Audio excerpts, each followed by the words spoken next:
Hello students, welcome to Bhaskar's classes. ನಾನು ನಿಮ್ಮ Bhaskar, assistant professor of commerce, GFGC Magadi. ಕೊನೆಯ 10 ದಿನಗಳಿಂದ ಆರೋಗ್ಯ ಸರಿ ಇರಲಿಲ್ಲ. ಅದಕ್ಕೋಸ್ಕರ ಯೂಟ್ಯೂಬ್ನಲ್ಲಿ ವಿಡಿಯೋಸ್ ಅಪ್ಲೋಡ್ ಮಾಡಲಿಕ್ಕೆ ಅವಕಾಶ ಆಗಲಿಲ್ಲ.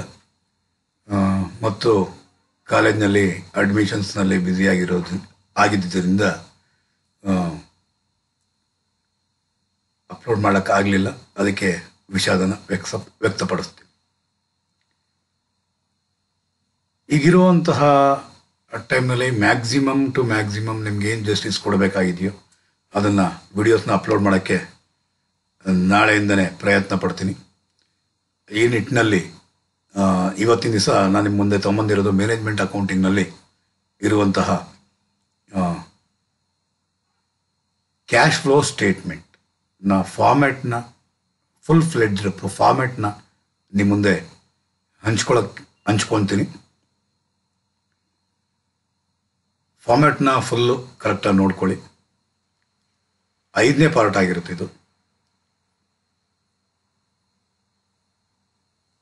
ಮಿಕ್ಕಿರುವಂತಹ 4 ಪಾರ್ಟು ಪ್ರತಿ ಒಂದೊಂದು ದಿನಕ್ಕೆ ಅಥವಾ ಬೆಳಗ್ಗೆ ಸಾಯಂಕಾಲ ಈ ರೀತಿ ದಿನಕ್ಕೆ 1 ವಿಡಿಯೋ ಅಥವಾ 2 ವಿಡಿಯೋಸ್ನ ಮಾಡಿ ಇನ್ನು ಮ್ಯಾಕ್ಸಿಮಮ್ 2 ಡೇಸ್ನ ಒಳಗಾಗಿ ನಿಮ್ಮ ಮುಂದೆ ಪ್ರಾಬ್ಲಮ್ಸ್ನ ತಗೊಂಬರ್ತೀನಿ.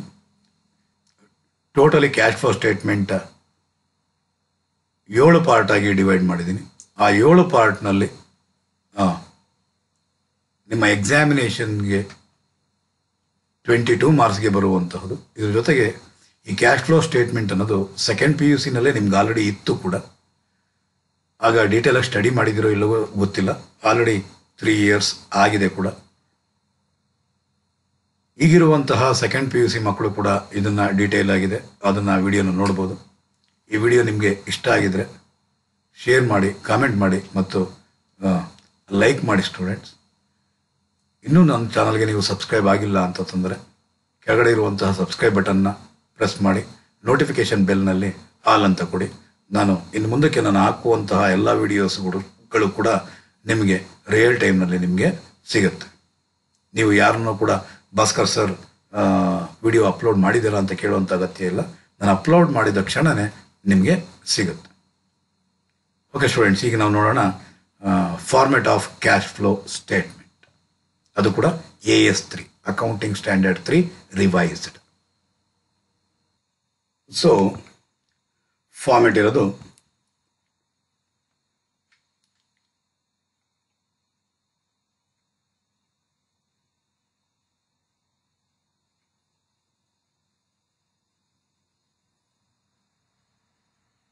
ಇಷ್ಟೇ ಸ್ಟೂಡೆಂಟ್ಸ್.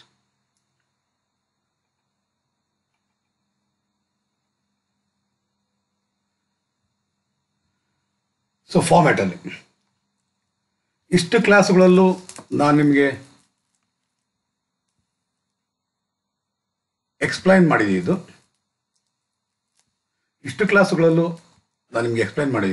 ಫಾರ್ಮ್ಯಾಟ್ ಇಲ್ದಿರನೇ ಹೇಳ್ಕೊಡಕ್ಕೆ ಒಂದು ಪ್ರಯತ್ನ ಮಾಡಿದ್ದೆ. ಈ ಕ್ಲಾಸ್ನಲ್ಲಿ ನಾನು ಆ್ಯಕ್ಚುಲಿ ಒಂದು ಫಾರ್ಮ್ಯಾಟ್ ಹೇಳ್ತಾ ಇದ್ದೀನಲ್ಲ, ಈ ಫಾರ್ಮ್ಯಾಟ್ ಮುಖಾಂತರನೇ ನೀವು ಮುಂದಕ್ಕೆ ಹೋಗ್ಬೇಕು. ಸೊ ಫಾರ್ಮ್ಯಾಟಲ್ಲಿ heading cash flow statement of boss company. Boss ಕಂಪನಿಯ ಕ್ಯಾಶ್ ಫ್ಲೋ ಸ್ಟೇಟ್ಮೆಂಟ್ ಅಂತ ಅವನು ಯಾವ ಕಂಪನಿ ಹೇಳಿರ್ತಾನೋ ಆ ಕಂಪನಿಯ CFSನ ನೀವು ಪ್ರಿಪೇರ್ ಮಾಡ್ತೀರಾ ಕ್ಯಾಶ್ ಫ್ಲೋ ಸ್ಟೇಟ್ಮೆಂಟ್ನ. ಇಲ್ಲಿ ಬ್ರಾಕೆಟ್ನಲ್ಲಿ ಬರೀತೀರ ರಿವೈಸ್ಡ್.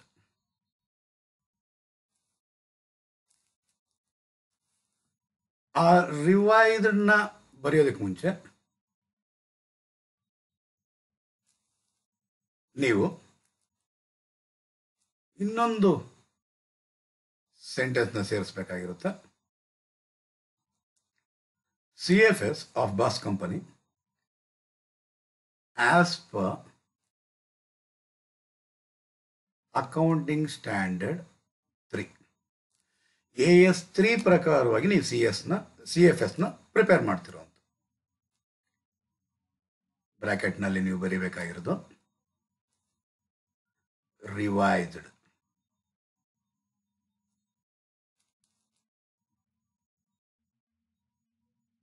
ಆ ಇಯರ್ ಏನು ಕೊಟ್ಟಿರ್ತಾನೋ ಆ ಇಯರ್ನ ಬರಿಬೇಕಾಗಿರುತ್ತೆ.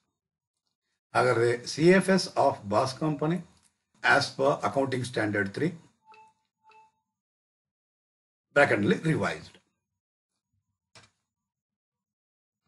ಸೊ ಫಸ್ಟ್ ನಾವು ತಗೊಬೇಕಾಗಿರೋದು ಫಸ್ಟ್ ರೋಮನ್ ತಗೊಂತೀರ.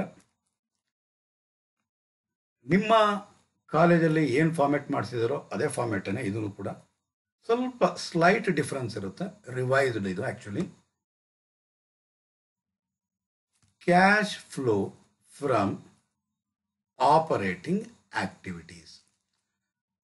ಆಪರೇಟಿಂಗ್ ಆಕ್ಟಿವಿಟೀಸ್ ಇಂದ ಏನು ಕ್ಯಾಶ್ ಫ್ಲೋಸ್ ಆಗಿದೆಯೋ ಅದನ್ನೇ ನಾವು ಪ್ರಿಪೇರ್ ಮಾಡಬೇಕಾಗಿರುತ್ತೆ.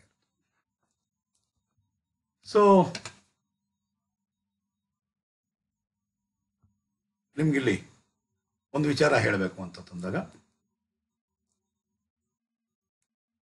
ನಾನು ನಿಮಗೆ ಹೇಳಿದ್ದೆ cash flow from operating activity, cash flow from investing activity, cash flow from finance activity. ಈ ಮೂರನ್ನೂ ಟೋಟಲ್ ಮಾಡಿದ್ರೆ ಬರೋದೆ ಟೋಟಲ್ ಕ್ಯಾಶ್ ಫ್ಲೋಸ್ ಅಂತ ಹೇಳಿದೆ. ಇದರಲ್ಲಿ ಓಪನಿಂಗ್ ಕ್ಯಾಶ್ ಬ್ಯಾಲೆನ್ಸ್ನ ಲೆಸ್ ಮಾಡಿದ್ರೆ ಬರದೆ ಕ್ಲೋಸಿಂಗ್ ಬ್ಯಾಲೆನ್ಸ್ ಆಫ್ ಕ್ಯಾಶ್ ಅಂತ ಹೇಳಿದೆ. ಈ ಫಾರ್ಮ್ಯಾಟ್ನ ನಾವು ಫಾಲೋ ಮಾಡಿದ್ದೀವಿ ರಫ್ ಆಗಿ ಇಷ್ಟು ದಿವಸ. ಈಗ ಮಾಡ್ತಾ ಇರೋದು ನಾವು ಅದನ್ನೇ. First Roman cash flow from operating activities, second Roman cash flow from investment activity, cash flow from operating activity, cash flow from investment activity, third cash flow from financing activities. ಈ ಮೂರನ್ನೂ ಕೂಡ ಅಡ್ಜಸ್ಟ್ ಮಾಡಿದ್ಮೇಲೆ ಕೆಲವು negative ಬರೋ ಅವಕಾಶ ಇದೆ, ಅದಕ್ಕೋಸ್ಕರ ಏನು ಮಾಡಬೇಕು, ಅಡ್ಜಸ್ಟ್ ಮಾಡಬೇಕು.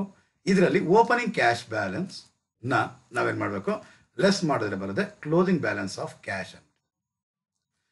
ಇಲ್ಲಿ first Roman, second Roman, third Roman ಅಂತ ಹೇಳ್ತಾ ಇದ್ದೀನಲ್ವಾ, ಇಲ್ಲಿ ನಾವು ಫಾರ್ಮ್ಯಾಟ್ನಲ್ಲಿ ಇದೇ ಸಪ್ರೇಟ್ ಮಾಡ್ತಾ ಇದ್ವಿ. ಈ ಒಂದೇ ಒಂದು ಸ್ಟೇಟ್ಮೆಂಟಲ್ಲೇ ಎಲ್ಲ ಪ್ರೆಸೆಂಟ್ ಮಾಡಬೇಕು.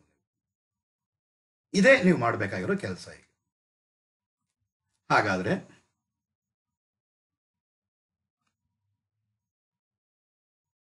ಸ್ವಲ್ಪ ಇಲ್ಲಿ ಅಬ್ಸರ್ವ್ ಮಾಡಬೇಕು ಮಕ್ಕಳು. ನೋಡ್ರಿ, ಫಸ್ಟ್ ರೋಮನ್ ಇದೆ, ಇಲ್ಲಿ ಇನ್ನರ್ ಕಾಲಮು, ಇಲ್ಲಿ ಅಮೌಂಟ್ ಕಾಲಮ್ ಇದೆ. ಇದು ಇನ್ನರ್ ಕಾಲಮ್, ಇದು ಅಮೌಂಟ್ ಕಾಲಮ್. ಫಸ್ಟ್ ಕಾಲಮ್ ಇಲ್ಲಿದೆ. First Roman cash flow from operating activities.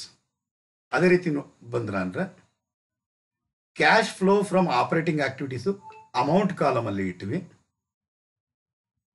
ಅದು ನೆಗೆಟಿವ್ ಬಂದರೆ ನೆಗೆಟಿವ್ನಲ್ಲಿ ಇಡಿ, ಪಾಸಿಟಿವ್ ಬಂದರೆ ಪಾಸಿಟಿವ್ನಲ್ಲಿ ಇಡಿ.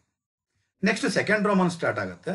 Cash flow from investing activities, ಅದನ್ನು ಅಮೌಂಟ್ ಕಾಲಮಲ್ಲಿ ಇಡ್ತೀರಾ, ಫೈನಲ್ ಅಮೌಂಟ್ನ. ನೆಕ್ಸ್ಟ್ ಅದಾದಮೇಲೆ ಥರ್ಡ್ ರೋಮನ್ ತೊಗೊತೀರಾ, cash flow from financing activities, ಅದನ್ನು ನಾವು ಅಮೌಂಟ್ ಕಾಲಮಲ್ಲಿ ಇಡ್ತೀರಾ. ಅದು ನೆಗೆಟಿವ್ ಬಂದರೆ ಬ್ರ್ಯಾಕೆಟ್ನಲ್ಲಿ ಹಾಕಿ, ಪಾಸಿಟಿವ್ ಬಂದರೆ ಹಾಗೆ ಇಡಿ. ಸೊ ಆ ಮೂರನ್ನೂ ಕೂಡಿದ್ರೆ, ಯಾವ ಮೂರನ್ನ, operating activity, investing activity, financing activity, ಈ ಮೂರನ್ನು ಕೂಡಿದ್ರೆ net increase or decrease in cash. ಕ್ಯಾಶ್ನಲ್ಲಿ ಏನು ಇನ್ಕ್ರೀಸ್ ಆಗಿದ್ರೆ ಪಾಸಿಟಿವ್ ಆಗಿರುತ್ತೆ, ಇನ್ಕ್ರೀಸ್ ಆಗಿದ್ರೆ ಪಾಸಿಟಿವ್ ಆಗಿರುತ್ತೆ. ಅದಕ್ಕೋಸ್ಕರ ಇಲ್ಲಿ ಇನ್ಕ್ರೀಸ್ ಇನ್ ಕ್ಯಾಶ್ ಆಗಿದ್ರೆ ಬ್ಲೂ ಕಲರ್ ಶೇಡ್ ಆಗಿರುತ್ತೆ, ಡಿಕ್ರೀಸ್ ಆಗಿದ್ರೆ ಅದು ಬ್ರಾಕೆಟ್ನಲ್ಲಿ ಸೂಚಿಸಬೇಕಾಗಿದೆ, ಅದಕ್ಕೆ ವೈಟ್ ಕಲರ್ ಉಪಯೋಗಿಸಿದ್ವಿ. ಇದಕ್ಕೆ cash at the beginning of the period, opening cash ಬ್ಯಾಲೆನ್ಸ್ನ ಆ್ಯಡ್ ಮಾಡಿದ್ರೆ ಬರೋದು ಕ್ಲೋಸಿಂಗ್ ಕ್ಯಾಶ್ ಬ್ಯಾಲೆನ್ಸ್ ಬರುತ್ತೆ. ಇದು ಬ್ಲೂ ಪ್ರಿಂಟ್. ಹಾಗಾದರೆ ಡಿಯರ್ ಸ್ಟೂಡೆಂಟ್ಸ್, ಫಸ್ಟ್ ಒನ್ ಏನು, cash flow from operating activity, cash flow from investing activity, cash flow from financing activity. ಈ ಮೂರನ್ನೂ total ಮಾಡಿ ಓಪನಿಂಗ್ ಕ್ಯಾಶ್ ಬ್ಯಾಲೆನ್ಸ್ನ ಲೆಸ್ ಮಾಡಿದ್ರೆ ಬರುವಂತಹದೇ ಕ್ಲೋಸಿಂಗ್ ಕ್ಯಾಶ್ ಬ್ಯಾಲೆನ್ಸ್. ಅದನ್ನು ನೀವು ಮ್ಯಾಚ್ ಮಾಡಬೇಕಾಗಿದೆ. ಸೊ ಇಷ್ಟು ದಿನ ಮಾಡಿದ್ದನ್ನ ಫಾರ್ಮೆಟ್ನಲ್ಲಿ ಮಾಡಬೇಕಾಗಿರುತ್ತೆ, ಒಂದು ಫಾರ್ಮ್ನಲ್ಲಿ. ಸೊ ಫಾರ್ಮೆಟ್ ಹೇಗಿರುತ್ತೆ ಅಂತ ತಂದಾಗ ಫಸ್ಟ್ ನಾವು ತಗೊಬೇಕಾಗಿರೋದು net profit as per P&L account. P&L ಅಕೌಂಟ್ನ ಪ್ರಕಾರವಾಗಿ ನೆಟ್ ಪ್ರಾಫಿಟ್ನ ತಗೊಳ್ಳಿ. ಅವನೇ ಕೊಟ್ಟಿದ್ರೆ ಅಡ್ಜಸ್ಟ್ಮೆಂಟ್ ಅಲ್ಲಿ ಕೊಟ್ಟಿರ್ತಾನೆ, net profit as per P&L account ಅಂದ್ಬಿಟ್ಟಿದೆ. ಅಥವಾ difference between closing balance and opening balance of P&L account, ಅದನ್ನ ತಗೊಬೇಕು ಫಸ್ಟ್ ಇನಿಷಿಯಲ್ ಆಗಿ. ಸರ್ ಇದು ಅಡ್ಜಸ್ಟ್ಮೆಂಟ್ ಅಲ್ಲಿ ಸಿಗುತ್ತೆ ಅಂತ ಹೇಳಿದ್ರಿ, ಇದೆಲ್ಲಿ ಸಿಗುತ್ತೆ sir difference in between closing balance and opening balance of P&L account? Balance sheet liability ಸೈಡ್ನಲ್ಲಿ P&L account opening and closing ಇರುತ್ತಲ್ವಾ, ಆ ಕ್ಲೋಸಿಂಗ್ ಅಲ್ಲಿ ಓಪನಿಂಗ್ ನ ತಗೊಂಡು ಇಲ್ಲಿ ತಗೊಂತೀವಿ. ನಾನು ಪ್ರಾಬ್ಲಮ್ಸ್ ಮಾಡುವಾಗ ನೋಟ್ನಲ್ಲಿ ಮಾಡಿಸಿದ್ದೆ. ಈ ರಿವೈಸ್ಡ್ AS3 ಏನು ಹೇಳುತ್ತೆ ಅಂದ್ರೆ, cash flow from operating activity start ಆಗೋದು net profit before tax and extraordinary item, ಇಲ್ಲಿಂದ ಸ್ಟಾರ್ಟ್ ಮಾಡ್ಬೇಕು ನೀವು. ಇದೆಲ್ಲ ನೋಟ್ನಲ್ಲಿ ಬರೀಬೇಕು. ಯಾವುದು? ಇದೆಲ್ಲ ನೋಟ್ನಲ್ಲಿ ಬರೀಬೇಕು. ಇಷ್ಟನ್ನ ನೋಟ್ನಲ್ಲಿ ಬರೀಬೇಕು. ಈ ಅಮೌಂಟ್ನ ಇಂದ ಸ್ಟಾರ್ಟ್ ಮಾಡ್ಬೇಕು ನೀವು. ಇಲ್ಲಿ ಬರಿಬಾರ್ದು, ಇಲ್ಲಿ ಪ್ರೆಸೆಂಟೇಷನ್ ನೀವು ಮಾಡಬಾರ್ದು. ಮಾಡಿದ್ರೆ ಮಾರ್ಕ್ಸ್ ಕಳ್ಕೊಂತೀರ. ಏನಾಗಿದ್ರೆ ರಿವೈಸ್ಡ್ AS3 ಆಗಿದ್ರೆ, ರಿವೈಸ್ಡ್ AS3 ಅಲ್ಲ, ಬರೀ AS3 ಅಂತ ತಂದಾಗ ನೀವು ಇಲ್ಲಿಂದನೇ ಸ್ಟಾರ್ಟ್ ಮಾಡಿ. ನಾನು ಕ್ಲಾರಿಟಿ ಕೊಡ್ತಾ ಇದ್ದೀನಿ. ಈ BCom ಲೆವೆಲ್ಗೆ ಇಲ್ಲಿಂದನೇ ಸ್ಟಾರ್ಟ್ ಮಾಡ್ತೀರಾ. ನೀವು ಹೈಯರ್ ಸ್ಟಡೀಸ್ಗೆ ಹೋದಾಗ AS3 ರಿವೈಸ್ಡೇ ಮಾಡಬೇಕಾಗಿರುತ್ತೆ. ಹಾಗಾದ್ರೆ ಕ್ಯಾಶ್ ಫ್ಲೋ ಸ್ಟೇಟ್ಮೆಂಟ್ ನೀವು ಸ್ಟಾರ್ಟ್ ಮಾಡಬೇಕಾಗಿರೋದು ಇಷ್ಟು ನೋಟ್ನಲ್ಲಿ ಮಾಡಬೇಕು. ನೀವು ಇಷ್ಟು ನೋಟ್ನಲ್ಲಿ ಮಾಡಬೇಕು ಡಿಯರ್ ಸ್ಟೂಡೆಂಟ್ಸ್, ಇಷ್ಟು ನೋಟ್ನಲ್ಲಿ ಮಾಡಬೇಕು. ನೋಟ್ನಲ್ಲಿ ಮಾಡಬೇಕಾಗಿರುತ್ತೆ. ಆ ನೋಟ್ನಲ್ಲಿ ಮಾಡಿದಾಗ ನಮ್ಗೇನು ಬರುತ್ತೆ? Net profit before tax and extraordinary item ಬರುತ್ತೆ. ಇಲ್ಲಿಂದ ಸ್ಟಾರ್ಟ್ ಮಾಡ್ಬೇಕು ನೀವು ಕ್ಯಾಶ್ ಫ್ಲೋ ಸ್ಟೇಟ್ಮೆಂಟ್. ಸೊ ನಾನು ರಿವೈಸ್ಡ್ ಫಾರ್ಮೆಟ್ ಪ್ರಕಾರವಾಗಿ ನಾನು ಹೇಳ್ತಾ ಇಲ್ಲ, ನಾರ್ಮಲ್ ಮಾಡ್ತಿರೋದು. ರಿವೈಸ್ಡ್ ಆಗಿದ್ರೆ ಏನು ಮಾಡಬೇಕು ಅಂತ ಹೇಳ್ತಾ ಇದ್ದೀನಿ, ಮತ್ತೆ ರಿಪೀಟ್ ಮಾಡ್ತಾ ಇದ್ದೀನಿ ನೋಡಿ.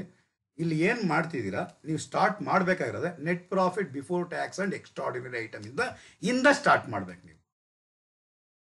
ಈವನ್ ಅವನು P&L ಅಕೌಂಟ್ ಕೊಟ್ಟಿದ್ರು ಕೂಡ ನೀವು ಮಾಡಬೇಕಾದ್ರೆ ಇಲ್ಲಿಂದ ಸ್ಟಾರ್ಟ್ ಮಾಡಬೇಕು, net profit before tax and extraordinary item. Because balance ಶೀಟ್ನಲ್ಲಿ ನಾನು ಕಾರಣ ಕೊಡ್ತಾ ಇದ್ದೀನಿ, ರೀಸನ್ ಕೊಡ್ತಾ ಇದ್ದೀನಿ, ನೀವು ಅರ್ಥ ಮಾಡ್ಕೊಳ್ಳಿ ಅಂದ್ಬಿಟ್ಟು. ಬ್ಯಾಲೆನ್ಸ್ ಶೀಟ್ನಲ್ಲಿ P&L ಅಕೌಂಟ್ ಅಂತ ಏನು ಕೊಟ್ಟಿರ್ತಾನೋ ಅದು after transfer to reserve, after tax, after interim dividend, after proposed dividend ಆಗಿರುತ್ತೆ. ಅದಕ್ಕೋಸ್ಕರ ಇವನ್ನೆಲ್ಲನೂ ಕೂಡ ಏನು ಮಾಡಬೇಕಾಗಿರುತ್ತೆ, ನಾವು ಆಡ್ ಬ್ಯಾಕ್ ಮಾಡಬೇಕಾಗಿರುತ್ತೆ.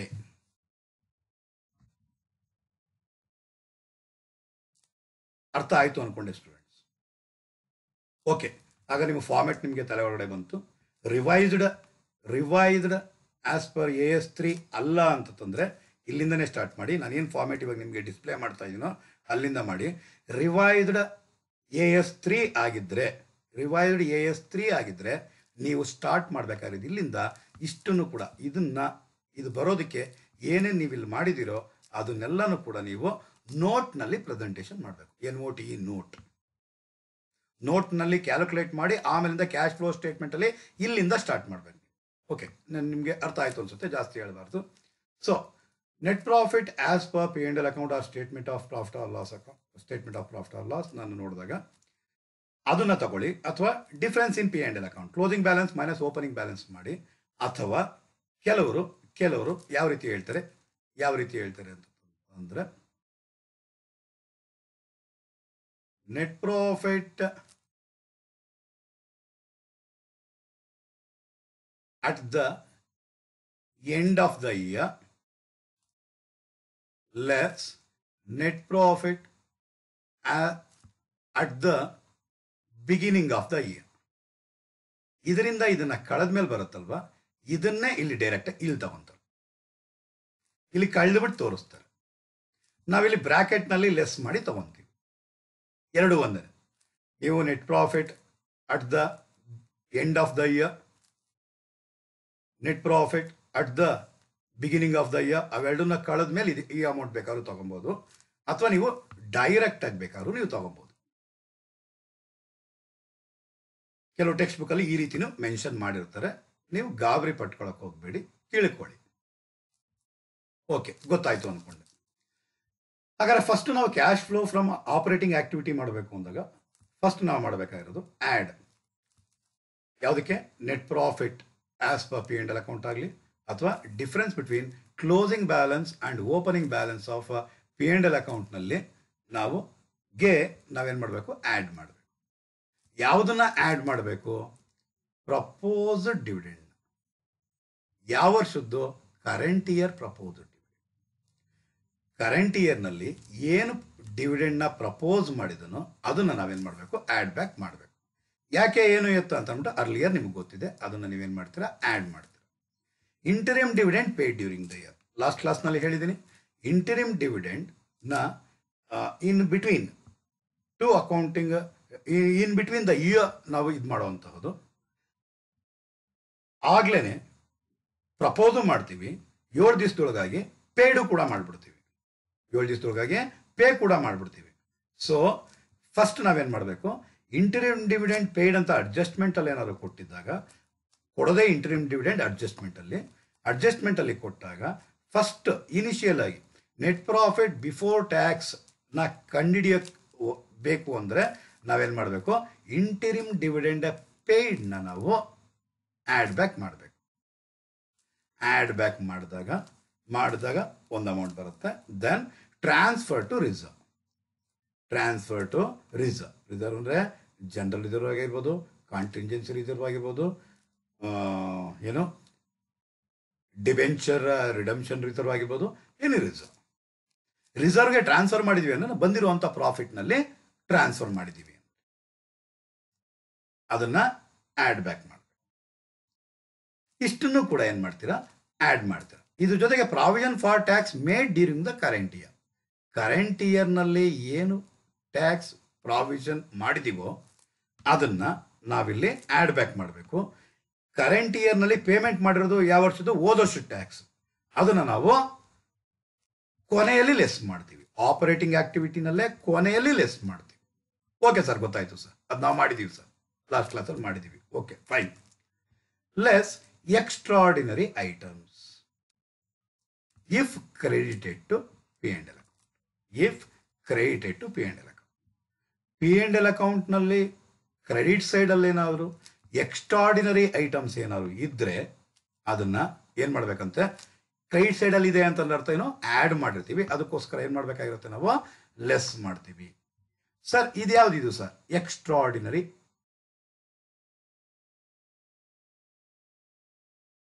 ಐಟಮ್ಸ್ ಅಂದಾಗ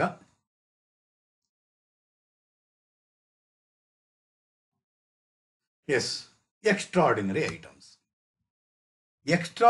ಐಟಮ್ಸ್ ಅಂದರೆ cash flows associated with extraordinary items should be classified arising operating, investing, financing activities as appropriate and separately disclosed. For example, legal claim, cost of winning a lawsuit, lottery, receipt of claim from an insurance company. ಉದಾಹರಣೆಗೆ ಒಂದು example ತಗೊಂತೀನಿ.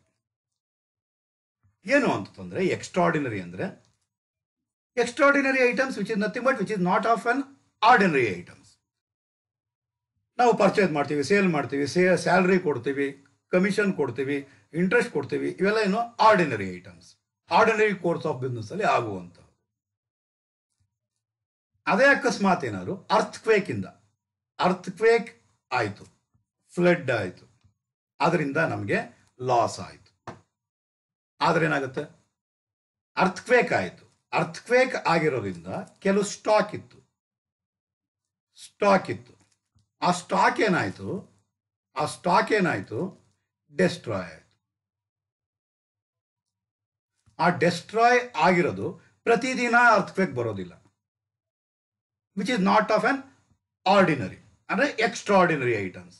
ಇದನ್ನ ನಾವು ಈ extraordinary ಐಟಮ್ಸ್ನ ಏನು debit ಸೈಡ್ನಲ್ಲಿ ಕೊಟ್ಟಿರ್ತಾನೋ, ಒಂದು second, earthquake ಆಯಿತು, stock destroy ಆಯಿತು, ಇದರಿಂದ ಏನಾಗಿದೆ, ಸ್ಟಾಕ್ ಡೆಸ್ಟ್ರಾಯ್ ಆಗಿರೋದ್ರಿಂದ ನಮಗೆ ಇನ್ಶೂರೆನ್ಸ್ ಮಾಡಿಸಿದ್ವಿ. ಇನ್ಶೂರೆನ್ಸ್ ಕಂಪನಿಯವರು ನಮ್ಗೊಂದು ಅಮೌಂಟ್ ಕೊಟ್ಟರು. ಈ ಅಮೌಂಟ್ ಏನಾಗಿರುತ್ತೆ, ಕ್ರೆಡಿಟ್ ಸೈಡ್ನಲ್ಲಿ ಇರುತ್ತೆ, ಅಂದರೆ ಕ್ರೆಡಿಟೆಡ್ ಟು P&L ಅಕೌಂಟ್. ಇದು ಎಕ್ಸ್ಟ್ರಾರ್ಡಿನರಿ ಐಟಮ್, ಇದು ರಿಸಿಟ್ ಆಗಿದೆ, ಓಕೆ, ಇದು ಎಕ್ಸ್ಟ್ರಾರ್ಡಿನರಿ ಐಟಮ್ ಆಗಿದೆ. ಈ ಎಕ್ಸ್ಟ್ರಾರ್ಡಿನರಿ ಐಟಮ್ ಏನಾಗಿದೆ, ಇದು ಪ್ರಾಫಿಟ್ ಏನು ಮಾಡಿದೆ, ಕಡಿಮೆ ಮಾಡಿದೆ, ಅದಕ್ಕೋಸ್ಕರ ಏನು ಮಾಡ್ತೀರಾ, ಸಾರಿ ಆಲ್ರೆಡಿ ಜಾಸ್ತಿ ಮಾಡಿದೆ, ಅದಕ್ಕೋಸ್ಕರ ಏನು ಮಾಡ್ತೀರಾ ನೀವು, ಲೆಸ್ ಮಾಡಬೇಕಾಗಿರುತ್ತೆ. ಈ ಎಕ್ಸಾಂಪಲ್ಸ್ನ ನೋಡಿದ್ದೀರಾ. ಸೊ ಅದೇ ಅಕಸ್ಮಾತ್ ಏನಾದರೂ ಪ್ಲಾಂಟ್ ಆ್ಯಂಡ್ ಮಿಷನರಿ ಇತ್ತು ಅಂತ ಅಂದ್ಕೊಳ್ಳಿ. ಪ್ಲಾಂಟ್ ಆ್ಯಂಡ್ ಮಿಷನರಿ ಈ ಅರ್ಥಕ್ವೇಕ್ ಟೈಮ್ನಲ್ಲಿ ಏನಾಯಿತು, ಡೆಸ್ಟ್ರಾಯ್ ಆಯಿತು. ಡೆಸ್ಟ್ರಾಯ್ ಆದಾಗ ಏನು ಮಾಡ್ತಾರೆ, ಇನ್ಶೂರೆನ್ಸ್ ಕಂಪನಿಯವರು ನನಗೇನು ಕೊಡ್ತಾರೆ, ಅಮೌಂಟ್ ಕೊಡ್ತಾರೆ. ಆ ಅಮೌಂಟ್ ಕೊಟ್ಟರೆ ನನಗೆ ರಿಸಿಟ್ ಆಯಿತು, ಕ್ಯಾಶ್ ಬ್ಯಾಲೆನ್ಸ್ ಜಾಸ್ತಿ ಆಯಿತು, ನಾನು P&L ಅಕೌಂಟ್ ಕ್ರೆಡಿಟ್ ಸೈಡ್ನಲ್ಲಿ ತೊಗೊಂಡಿದ್ದೀನಿ. ಅಂದರೆ ಏನಾಯಿತು, ನನ್ನ ಇನ್ಕಮ್ ಜಾಸ್ತಿ ಆಯಿತು ಅಂತ ತಂದಾಗ ಅದನ್ನೇನು ಮಾಡಬೇಕಾಗಿರುತ್ತೆ, ನಾವು ಲೆಸ್ ಮಾಡಬೇಕಾಗಿರುತ್ತೆ. Extraordinary item. ಸರ್ ನಮಗೆ ಕ್ಯಾಶ್ ಬಂತಲ್ಲ, ನಾವು ಪ್ರೆಸೆಂಟ್ ಮಾಡಬೇಕಲ್ಲ, ನಾವು ಲೆಸ್ ಮಾಡಿಬಿಟ್ರೆ ಇಲ್ಲೂ ಕ್ಯಾಶ್ ಬಂತು ಸರ್, ನಾವು ಪ್ರೆಸೆಂಟ್ ಮಾಡಬೇಕಲ್ವ sir? Yes, exactly, you are right. ನಾವು ಪ್ರೆಸೆಂಟ್ ಮಾಡಲೇಬೇಕು. ಹಾಗಾದ್ರೆ ಈ ಪ್ರೆಸೆಂಟೇಷನ್ ನಾವು ಏನು ಮಾಡ್ತೀವಿ ಇಲ್ಲಿ, ಆ ಪ್ರೆಸೆಂಟೇಷನ್ನಲ್ಲಿ ಫಸ್ಟ್ ಇನಿಷಿಯಲ್ ಆಗಿ ನಾವೇನು ಮಾಡಬೇಕು, ಲೆಸ್ ಮಾಡಿಬಿಡ್ಬೇಕು. ಅದು ಮಿಷನರಿನಾರು ಹಾಕೊಳ್ಳಿ, ಸ್ಟಾಕ್ ಆರು ಹಾಕೊಳ್ಳಿ. ಅವ್ನು ಮಿಷನರಿ ಅಂತ ಹೇಳಿಲ್ಲ ಅಂದರೆ ಅದು ಆಲ್ವೇಸ್ ಸ್ಟಾಕ್ ಅಂತಾನೆ ಕನ್ಸಿಡರ್ ಮಾಡಿ.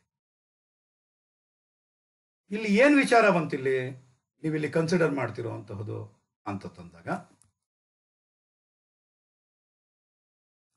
ಸ್ಟಾಕ್ ಡೆಸ್ಟ್ರಾಯ್ ಆಯಿತು, ಅದರಿಂದ ನಮಗೆ ರಿಸಿಟ್ ಆಗ್ತಿದೆ ಅಂತ ತಂದರೆ ಅದು ಯಾವ ಆಕ್ಟಿವಿಟಿಗೆ ಸಂಬಂಧಪಟ್ಟಿರುತ್ತೆ, ಆಪರೇಟಿಂಗ್ ಆಕ್ಟಿವಿಟಿಗೆ ಬರುತ್ತೆ. ಆಪರೇಟಿಂಗ್ ಆಕ್ಟಿವಿಟಿಗೆ ನೀವು ಏನು ಮಾಡಬೇಕಾಗುತ್ತೆ, ಆ್ಯಡ್ ಮಾಡಬೇಕಾಗುತ್ತೆ. ಆಪರೇಟಿಂಗ್ ಆಕ್ಟಿವಿಟಿನಲ್ಲಿ ಏನು ಮಾಡಬೇಕಾಗುತ್ತೆ, ನೀವು ಆ್ಯಡ್ ಮಾಡಬೇಕಾಗುತ್ತೆ. ಪ್ಲಾಂಟ್ ಆ್ಯಂಡ್ ಮಿಷನರಿ ಡೆಸ್ಟ್ರಾಯ್ ಆಗ್ತಿದೆ, ಅದಕ್ಕೋಸ್ಕರ ಇನ್ಶೂರೆನ್ಸ್ ಮಾಡಿಸಿದ್ವಿ, ಇನ್ಶೂರೆನ್ಸ್ ಕಂಪನಿಯವರು ನಮಗೆ ಕಾಂಪನ್ಸೇಷನ್ ಕೊಡ್ತಿದ್ದಾರೆ ಅಂತ ತಂದಾಗ ಅದು ನಮಗೆ ಕ್ಯಾಶ್ ರಿಸಿಟ್ ಆಗಿರುತ್ತೆ. ಹಾಗಾದ್ರೆ ಪ್ಲಾಂಟ್ ಆ್ಯಂಡ್ ಮಿಷನರಿ ಪರ್ಚೇಸ್ ಮಾಡಿದ್ರೆ, ಸೇಲ್ಸ್ ಮಾಡಿದ್ರೆ ಬರೋದು ಇನ್ವೆಸ್ಟ್ಮೆಂಟ್ ಆಕ್ಟಿವಿಟಿನಲ್ಲಿ. ಹಾಗಾದರೆ ಇನ್ವೆಸ್ಟ್ಮೆಂಟ್ ಆಕ್ಟಿವಿಟಿನಲ್ಲಿ ನಾವು ಆ್ಯಡ್ ಮಾಡಬೇಕಾಗಿ, ಫಸ್ಟ್ ಏನು ಮಾಡಬೇಕಿಲ್ಲಿ, ಲೆಸ್ ಮಾಡಬೇಕು. ಸ್ಟಾಕ್ ಆಗಿದ್ರೆ ಅಲ್ಲೇ ಆ್ಯಡ್ ಮಾಡಬೇಕಾಗಿರುತ್ತೆ. ಇಲ್ಲೂ ಅಷ್ಟೇನೆ net profit before tax calculate ಮಾಡುವಾಗ ಮೊದಲು ಲೆಸ್ ಮಾಡಬೇಕು. ಯಾವುದೋ plant and machinery destroyed extraordinary item ಆಗಿರೋದು ಆ ಒಂದು ರೀಸನಿಂದ ಆಗಿದ್ದಾಗ, ಸೊ ಇದನ್ನು ಮತ್ತೆ ಎಲ್ಲ ಆ್ಯಡ್ ಮಾಡಬೇಕಾಗಿರುತ್ತೆ. ಕ್ಯಾಶ್ ರಿಸಿಟ್ ಆಗಿರೋದಕ್ಕೆ ಇನ್ವೆಸ್ಟ್ಮೆಂಟ್ ಆಕ್ಟಿವಿಟಿನಲ್ಲಿ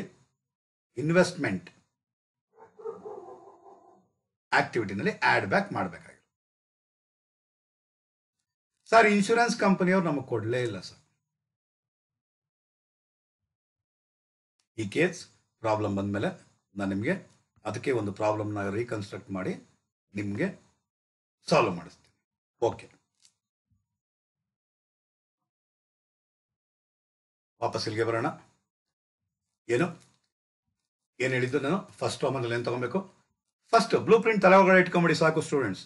ಬ್ಲೂ ಪ್ರಿಂಟ್ನ ತಲೆ ಒಳಗಡೆ ಇಟ್ಕೊಂಬಿಟ್ಟಿರಿ. ಒಂದು ಪಿಕ್ಚರ್ ಅಂತೂ ಬಂದ್ಬಿಟ್ಟಿದೆ ನಿಮಗೆ. Cash flow from operating activities, cash flow from financing activities, cash flow from investing activities. ಈ ಮೂರನ್ನು ಕೂಡ ಇರೋದು ಟೋಟಲ್ ಕ್ಯಾಶ್ ಫ್ಲೋ. ಅದಕ್ಕೆ ಓಪನಿಂಗ್ ಬ್ಯಾಲೆನ್ಸ್ ಆಫ್ ಕ್ಯಾಶ್ನ ಲೆಸ್ ಮಾಡಿದ್ರೆ ಕ್ಲೋಸಿಂಗ್ ಬ್ಯಾಲೆನ್ಸ್ ಆಫ್ ಕ್ಯಾಶ್ ಬರೋದು. ಇಷ್ಟೇನೆ, ಕ್ಲಿಯರ್? ಓಕೆ. ಹಾಗಾದ್ರೆ ನಾವಿಲ್ಲಿ ಇವಾಗ ನಾನು ನಿಮ್ಗೆ ಹೇಳ್ತಾ ಇರೋದೇನು, ಆಪರೇಟಿಂಗ್ ಆಕ್ಟಿವಿಟೀಸ್ನಲ್ಲಿ ಕ್ಯಾಶ್ ಫ್ಲೋ ಹೇಗೆ ಬರುತ್ತೆ ಅನ್ನೋದನ್ನ ಇವಾಗ ಕರೆಕ್ಟಾಗಿ ಮೊದಲು ಅದನ್ನ ಪ್ರಾಬ್ಲಮ್ ಸಾಲ್ವ್ ಮಾಡಿದ್ದೀವಿ. ಫಾರ್ಮೆಟ್ ಯಾವ ರೀತಿ ಬರುತ್ತೆ ಅನ್ನೋದನ್ನ ಒಂದ್ಸಲಿ ನೋಡ್ಕೊಂಡ್ಬಿಡ್ಬೇಕು. Okay, cash flow from operating ಆಕ್ಟಿವಿಟೀಸ್ನಲ್ಲಿ first net profit for the year ಅಥವಾ ಡಿಫರೆನ್ಸ್ ಇನ್ P&L ಅಕೌಂಟ್ನ ನೀವು ತಗೊಂಡು ಅದಕ್ಕೆ ಒಂದು proposed dividend, interim dividend, transfer to reserves, provision for tax. ಹಾಗಾದ್ರೆ ಯಾವ್ಯಾವುದು? Proposed dividend, interim dividend, transfer to reserves, provision for tax for the current year. Transfer ಆಗಿರೋದು current year ಅಂದ್ರೆ ರಿಸರ್ವ್ಸ್ ಯಾವ್ದಾಗಿರ್ಬೋದು, ಜನರಲ್ ರಿಸರ್ವ್ ಆಗಿರ್ಬೋದು, ಕಾಂಟಿಂಜೆನ್ಸಿ ರಿಸರ್ವ್ ಆಗಿರ್ಬೋದು, debenture redemption reserve ಬೇಕಾದ್ರೂ ಆಗಿರ್ಬೋದು, ಯಾವ್ದೋ ರಿಸರ್ವ್ ಬೇಕಾದ್ರೂ. ಆ ರಿಸರ್ವ್ ಇಂದ ಟ್ರಾನ್ಸ್ಫರ್ ಪ್ರಾಫಿಟ್ ಇಂದ ತೆಗೆದು ಅಲ್ಲಿ ಹಾಕಿದೀವಿ ಅಂತಂದ್ರೆ ನಾವು ಆಡ್ ಬ್ಯಾಕ್ ಮಾಡಬೇಕಾಗಿರುತ್ತೆ. ಅದರಲ್ಲಿ ಲೆಸ್ ಮಾಡಬೇಕಾಗಿರೋದೇನು? Extraordinary items if credited to P&L account ನ ಏನ್ ಮಾಡಬೇಕಾಗಿರುತ್ತೆ? ನೀವು ಲೆಸ್ ಮಾಡಬೇಕಾಗಿರುತ್ತೆ. ಕ್ರೆಡಿಟ್ ಸೈಡ್ ಅಲ್ಲಿ ಇದ್ರೆ ಅಂತ ಐಟಮ್ಸ್ ಇದುವರೆಗೂ ಪ್ರಾಬ್ಲಮ್ನಲ್ಲಿ ಕೊಟ್ಟಿಲ್ಲ ಎಕ್ಸ್ಟ್ರಾರ್ಡಿನರಿ ಐಟಮ್ಸ್, ಆದ್ರೂ ವಿಚಾರ ನಿಮ್ಗೆ ಗೊತ್ತಿರಬೇಕು. ಹಾಗಾದ್ರೆ ನೆಟ್ ಬರೋದು net profit before tax and extraordinary items. Net profit before tax and extraordinary items ಇವಾಗ ಬರುವಂತ. ಹಾಗಾದ್ರೆ net profit before tax and extraordinary ಐಟಮ್ಸ್ಗೆ ಇಲ್ಲಿಂದ actually cash flow statement revised ಆಗಿದೆ, ಇಲ್ಲಿಂದ ಸ್ಟಾರ್ಟ್ ಆಗುತ್ತೆ ಸ್ಟೂಡೆಂಟ್ಸ್. ಇಲ್ಲಿಂದ ತಗೊಬೇಕು. ನೆಟ್ ಪ್ರಾಫಿಟ್ ಬಿಫೋರ್ ಟ್ಯಾಕ್ಸ್ ಅಂತ ಸ್ಟಾರ್ಟ್ ಮಾಡ್ಬೇಕು ನೀವು. ಸರ್, ಈ ಪ್ರಾಬ್ಲಮ್ ಅಲ್ಲಿ ಇದು ಕೊಡ್ಲಿಲ್ಲ ಅಂತಂದ್ರೆ ನೀವು ಕಂಡುಹಿಡಿಬೇಕು. ಎಲ್ಲಿ ಕಂಡುಹಿಡಿಬೇಕು? ನೋಟ್ನಲ್ಲಿ ಕ್ಯಾಲ್ಕುಲೇಟ್ ಮಾಡಬೇಕು. ಯಾವ ರೀತಿ ಕ್ಯಾಲ್ಕುಲೇಟ್ ಮಾಡಬೇಕು? Difference in P&L account, add transfer to reserve, add proposed dividend for the current year, add dividend, interim dividend paid during the year, add provision for tax paid during the year, current year. ಅದರಲ್ಲಿ less extraordinary items if credited to P&L account. ನಾ less ಮಾಡಿದ್ಮೇಲೆ ಬರುತ್ತಲ್ವಾ, ಅದೇ net profit before tax. ಈ amount ಇಂದ ನೀವು start ಮಾಡಬೇಕು students. Revised AS3 ಆಗಿದೆ. CFS prepare ಮಾಡೋದು ಈ ರೀತಿ. ಇದರಲ್ಲಿ add what? Non operating and non cash expenses. Non operating ಅಂದ್ರೆ ಕೆಲವು ಎಕ್ಸ್ಪೆನ್ಸಸ್ ಆಗಿರುತ್ತೆ, ಅದು ಆಪರೇಟಿಂಗ್ ಆಕ್ಟಿವಿಟಿದು ಅಲ್ಲ, ಅದು ಬೇರೆ ಆಕ್ಟಿವಿಟಿದಾಗಿರುತ್ತೆ. ಯಾವ ಆಕ್ಟಿವಿಟಿದು? ಇನ್ವೆಸ್ಟಿಂಗ್ ಆಕ್ಟಿವಿಟಿ ಇದು ಅಥವಾ ಫಿನಾನ್ಸಿಂಗ್ ಆಕ್ಟಿವಿಟಿನಲ್ಲೂ ಬರಬೇಕಾಗಿರೋದು. ಪ್ರಾಫಿಟ್ಗೆ ನಲ್ಲಿ ಕಡಿಮೆ ಮಾಡಿಬಿಟ್ಟಿದೆ ಅಥವಾ ಜಾಸ್ತಿ ಮಾಡಿಬಿಟ್ಟಿದೆ. ಸೊ ಕಡಿಮೆ ಮಾಡಿರೋದ್ರಿಂದ ನಾವೇನ್ ಮಾಡಬೇಕಾಗಿರುತ್ತೆ? ನಾವು ಆಡ್ ಬ್ಯಾಕ್ ಮಾಡಬೇಕಾಗಿರುತ್ತೆ. ಅಂತ ಐಟಮ್ಸ್ ಯಾವ್ಯಾವುದು? ಕೆಲವು ನಾನ್ ಕ್ಯಾಶ್ ಐಟಮ್ಸ್ ಇರುತ್ತೆ. ನಾನ್ ಕ್ಯಾಶ್ ಅಂದ್ರೆ ಕ್ಯಾಶ್ ಬರೋದು ಇಲ್ಲ, ಹೋಗೋದು ಇಲ್ಲ ಅಂತ ಐಟಮ್ಸ್. ಈ ಎರಡನ್ನು ಕೂಡ, ಒಂದು ನಾನ್ ಆಪರೇಟಿಂಗ್ ಎಕ್ಸ್ಪೆನ್ಸಸ್, ಇನ್ನೊಂದು ನಾನ್ ಕ್ಯಾಶ್ ಎಕ್ಸ್ಪೆನ್ಸ್, ನಾನ್ cash items. Non operating expense, ಇನ್ನೊಂದು ನಾನ್ ಕ್ಯಾಶ್ ಐಟಮ್ಸ್. ಇವೆರಡನ್ನು ಕೂಡ ನಾವೇನ್ ಮಾಡಬೇಕಾಗಿರುತ್ತೆ? ಆಡ್ ಬ್ಯಾಕ್ ಮಾಡಬೇಕಾಗಿರುತ್ತೆ. ನಾವು ಎಕ್ಸಾಮಿನೇಷನ್ಲಿ add non operating and non cash expenses ಅಥವಾ ಐಟಮ್ಸ್ ಅಂತ ಬರಿಬೇಕಂತ ಅಂದ್ರೆ ಅದನ್ನ ಬರೆಯುವಂತ ಅಗತ್ಯ ಇಲ್ಲ. ನೆಟ್ ಪ್ರಾಫಿಟ್ ಬಿಫೋರ್ ಬರೆದ್ರೆ ಬರಿಬೋದು, ನೋ ಇಶ್ಯೂ. ಬರಿಬೇಡ್ರಿ ಅಂತ ನಾನು ಹೇಳ್ತಿಲ್ಲ. ಬರೆದ್ರೆ ಒಂದು ಎಕ್ಸ್ಪ್ರೆಷನ್ ಚೆನ್ನಾಗಿರುತ್ತೆ. ಯಾರಿಗೆ? ವ್ಯಾಲ್ಯೂ ಅವ್ರಿಗೆ ಬಹಳ ಖುಷಿಯಾಗಿ ಮಾರ್ಕ್ಸ್ ಕೊಡ್ತಾರೆ. Net profit before tax and extraordinary items ಆಗ್ತಾ ಇದ್ದಂಗೆ ನಾವೇನ್ ಬರಿಬೇಕು? Add non operating and non cash expenses. ಯಾವ್ಯಾವ್ದು ಐಟಮು ಅಂತ ನೋಡ್ಕೊಂಡು, ಯಾವ್ಯಾವುದು ನಾನ್ ಕ್ಯಾಶ್ ಐಟಮ್ಸ್? ಡಿಪ್ರಿಸಿಯೇಷನ್. ಇಲ್ಲಿ ನಿಮ್ಮ ಹತ್ರ ಹಂಚ್ಕೊಬೇಕಾಗಿರುವಂತ ಒಂದು ವಿಚಾರ ಏನು ಅಂದ್ರೆ, ಅಸೆಟ್ ನಲ್ಲಿ ಒಂದು ಟ್ಯಾಂಜಿಬಲ್ ಅಸೆಟ್ ಅಂತ ಇರುತ್ತೆ, ಒಂದೇನಾಗಿರುತ್ತೆ? ಟ್ಯಾಂಜಿಬಲ್ ಅಸೆಟ್ ಅಂತ ಇರುತ್ತೆ. ಇನ್ನೊಂದು ಇಂಟ್ಯಾಂಜಿಬಲ್ ಅಸೆಟ್ಸ್ ಅಂತ ಇನ್ನೊಂದಿರುತ್ತೆ. ಒಂದು ಟ್ಯಾಂಜಿಬಲ್ ಅಸೆಟ್, ಇನ್ನೊಂದು ಇಂಟ್ಯಾಂಜಿಬಲ್ ಅಸೆಟ್. ಟ್ಯಾಂಜಿಬಲ್ ಅಸೆಟ್ಸ್ ಅಂದ್ರೆ ಟಚ್ ಮಾಡುವಂತ, ಫೀಲ್ ಆಗುವಂತ. ಯಾವ್ಯಾವುದು? Land and building, plant and machinery, motor car, computer, laptops, ಇವೆಲ್ಲನೂ ಕೂಡ ಟ್ಯಾಂಜಿಬಲ್ ಅಸೆಟ್. ಈ ಅಸೆಟ್ ವ್ಯಾಲ್ಯೂ ಕಡಿಮೆ ಆಯಿತು ಅಂದ್ರೆ ಏನಂತ ಹೇಳ್ತೀವಿ? ಡಿಪ್ರಿಸಿಯೇಷನ್ ಚಾರ್ಜ್ ಮಾಡ್ತೀವಿ. ಅದೇ ಇಂಟ್ಯಾಂಜಿಬಲ್ ಅಸೆಟ್ಸ್ ಕಡಿಮೆ ಆಗ್ತಿದೆ ಅಂದ್ರೆ, ಅದರ ವ್ಯಾಲ್ಯೂ ಕಡಿಮೆ ಆಗ್ತಿದೆ ಅಂದ್ರೆ ಅದನ್ನ ನಾವು ಹೇಳ್ತೀವಿ amortisation. Amortisation of intangible asset. Intangible ಅಸೆಟ್ಸ್ನಲ್ಲಿ ಯಾವ್ಯಾವ್ದಿದೆ ಅಂತ ಹೇಳಿದ್ದೆ. Patent rights, copyrights, trade marks, patent rights, trade marks, copyrights. So ಇವು ನಾವು ಏನು ಮಾಡಬೇಕಾಗಿರುತ್ತೆ, ಅಮಾರ್ಟೈಸ್ ಮಾಡಬೇಕಾಗಿರುತ್ತೆ. ಅದಕ್ಕೆ ಇನ್ನೊಂದು ಪದನೂ ನಾವು ಉಪಯೋಗಿಸ್ಬೋದು, written off. Depreciation on building ಅಂತ ಹೇಳ್ತೀವಿ. ಅದೇನೆ ನಾವು ಏನಂತ ಹೇಳ್ತೀರಾ, ಇಂಟ್ಯಾಂಜಿಬಲ್ ಅಸೆಟ್ಸ್ಗೆ ಪೇಟೆಂಟ್ಸ್ ರಿಟರ್ನ್ ಆಫ್ ಅಥವಾ amortisation of patents, amortisation of copyrights, amortisation of trademark ಅಂತ ಹೇಳ್ತೀವಿ. ಅಥವಾ patents written off, trademarks written off, copyrights written off, goodwill written off ಅಂತ ಹೇಳ್ಬೋದು. ಹಾಗಾದರೆ ಟರ್ಮಿನಾಲಜೀಸ್ ಕನ್ಫ್ಯೂಷನ್ ಮಾಡ್ಕೊಂಬೇಡಿ. So preliminary expenses written off, preliminary expenses written off, written off ಮಾಡಿದ್ದೀವಿ. Underwriting commission written off, underwriting commission written of. So depreciation, preliminary expenses written of, underwriting commission written off, discount on issue of shares written off, discount on issue of debentures written off, amortization of goodwill, amortization of patents, amortization of copyrights, amortization of trademarks.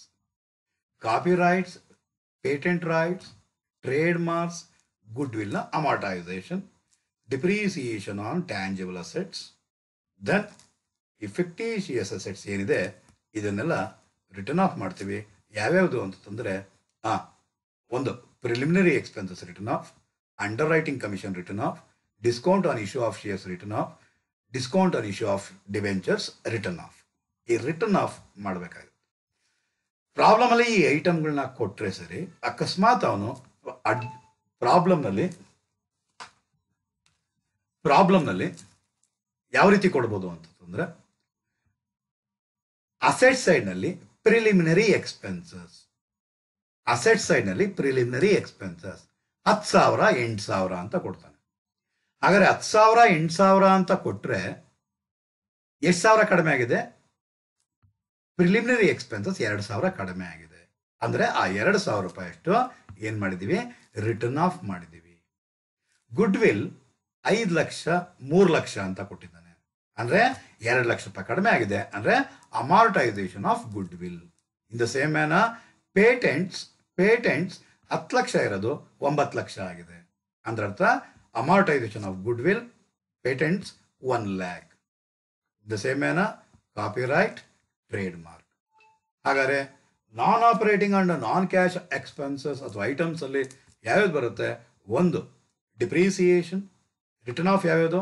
Preliminary expenses, underwriting commission, discount on issue of shares or debentures. Amortise ಮಾಡೋದು ಯಾವ್ಯಾವುದು? Amortisation of patents, copyrights, trademark. Non operating ಏನಾಗಿರುತ್ತೆ? ಮಿಷಿನರಿನ ಅಥವಾ tangible ಅಸೆಟ್ನ ನಾವು sale ಮಾಡೋದು ಮತ್ತು purchase ಮಾಡೋದು investment ಆಕ್ಟಿವಿಟಿಗೆ ಸಂಬಂಧಪಟ್ಟಿರೋದು. ಅದರಿಂದ ಲಾಸ್ ಆಗೋದು, ಪ್ರಾಫಿಟ್ ಆಗೋದು ಅದೇ ಆಕ್ಟಿವಿಟಿಗೆ ಸಂಬಂಧಪಟ್ಟಿರೋದು. ಸೊ ಅಥವಾ ನಾನ್ ಕ್ಯಾಶ್ ಐಟಮ್. ಸೊ ಅದಕ್ಕೆ ಲಾಸ್ ಆಗ್ತಿರುವಂತ, loss on sale of machinery, tangible assets and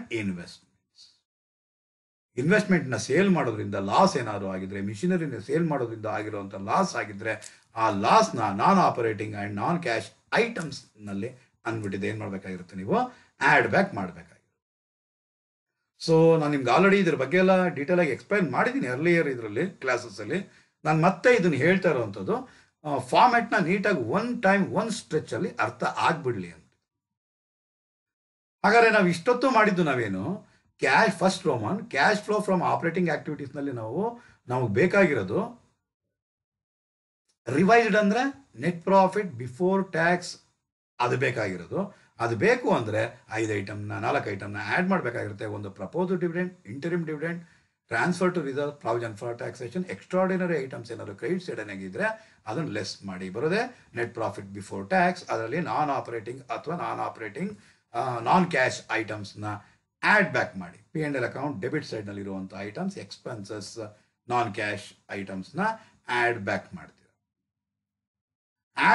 ಮಾಡ್ತೀರಾ. ನೆಕ್ಸ್ಟ್ ಏನು ಮಾಡಬೇಕು? ಲೆಸ್. ಯಾವುದನ್ನು ಲೆಸ್ ಮಾಡ್ತೀರಾ? ನಾನ್ ಆಪರೇಟಿಂಗ್ ಇನ್ಕಮ್ಸ್ನ ಲೆಸ್ ಮಾಡ್ತೀರಾ. ಯಾವ್ಯಾವುದು ನಾನ್ ಆಪರೇಟಿಂಗ್ ಇನ್ಕಮ್ಸ್ ಅಂದರೆ ಆಪರೇಟಿಂಗ್ ಆಕ್ಟಿವಿಟಿಗೆ ಸಂಬಂಧ ಪಡದೇ ಇರೋವಂಥ ಇನ್ಕಮ್ಸ್ನ ನಾನ್ ಆಪರೇಟಿಂಗ್ ಇನ್ಕಮ್ಸ್ ಅಂತ ಹೇಳ್ತೀವಿ. ಅಂಥದ್ದು ಯಾವುದು? Interest received. ಇಂಟ್ರೆಸ್ಟ್ ಯಾವಾಗ ರಿಸೀವ್ ಮಾಡ್ತೀರಾ? ನೀವು ಇನ್ವೆಸ್ಟ್ಮೆಂಟ್ ಮಾಡಿದರೆ ರಿಸೀವ್ ಮಾಡ್ತೀರಾ. ಬ್ಯಾಂಕ್ನಲ್ಲಿ ಅಮೌಂಟ್ನ ಡೆಪಾಸಿಟ್ ಮಾಡಿದ್ರೆ ರಿಸೀವ್ ಮಾಡ್ತೀರಾ. ಇಂಟ್ರೆಸ್ಟ್ ರಿಸೀವ್ಡ್, ನೀವು ಶೇರ್ಸ್ ಡಿವೆಂಚರ್ಸ್ ತೊಗೊಂಡಿದ್ದೀರಾ, ಡೆಟ್ನ ಪರ್ಚೇಸ್ ಮಾಡಿದ್ದೀರಾ, ಅದ್ರ ಮೇಲೆ ಇಂಟ್ರೆಸ್ಟ್ ಬರುತ್ತೆ. ಪರ್ಚೇಸ್ ಮಾಡೋದು, ಸೇಲ್ ಮಾಡೋದು, ಇನ್ವೆಸ್ಟ್ಮೆಂಟ್ನ ಪರ್ಚೇಸ್ ಮಾಡೋದು, ಸೇಲ್ ಮಾಡೋದು ಇನ್ವೆಸ್ಟ್ಮೆಂಟ್ ಆಕ್ಟಿವಿಟಿನಲ್ಲಿ ಬರೋದು. ಅದು ಆಪರೇಟಿಂಗ್ ಆಕ್ಟಿವಿಟಿನಲ್ಲಿ ಬರೋದಿಲ್ಲ, ಆದರೆ ಅದು ಪ್ರಾಫಿಟ್ನ ಜಾಸ್ತಿ ಮಾಡಿರುತ್ತೆ. ಅದಕ್ಕೋಸ್ಕರ ನಾವೇನು ಮಾಡಬೇಕು? ಲೆಸ್ ಮಾಡಬೇಕಾಗಿರುತ್ತೆ. Dividend received in the same manner, ಬೇರೆ ಕಂಪನಿಯ ಶೇರ್ಸ್ನ ನೀವು ಪರ್ಚೇಸ್ ಮಾಡಿದ್ದೀರಾ, ಆ ಶೇರ್ಸ್ನ ಮೇಲೆ ಏನಾಗಿರುತ್ತೆ? ಆ ಕಂಪನಿಯವರು ನಿಮಗೆ ಡಿವಿಡೆಂಡ್ ಕೊಟ್ಟಿದ್ದಾರೆ. ಶೇರ್ಸ್ನ ಪರ್ಚೇಸ್ ಮಾಡೋದು ಅನ್ನೋದು ಇನ್ವೆಸ್ಟ್ಮೆಂಟ್ ಆಕ್ಟಿವಿಟಿ. ಸೊ ಇನ್ವೆಸ್ಟ್ಮೆಂಟ್ ಆಕ್ಟಿವಿಟಿಗೆ ರಿಲೇಟೆಡ್ ಆಗಿರುವಂತಹ ಇನ್ಕಮ್ ಅದು ಇಲ್ಲಿ ಪ್ರಾಫಿಟ್ನ ಜಾಸ್ತಿ ಮಾಡಿದೆ. ಅದಕ್ಕೋಸ್ಕರ ನೀವೇನು ಮಾಡಬೇಕು? ಲೆಸ್ ಮಾಡಬೇಕು. ರೆಂಟ್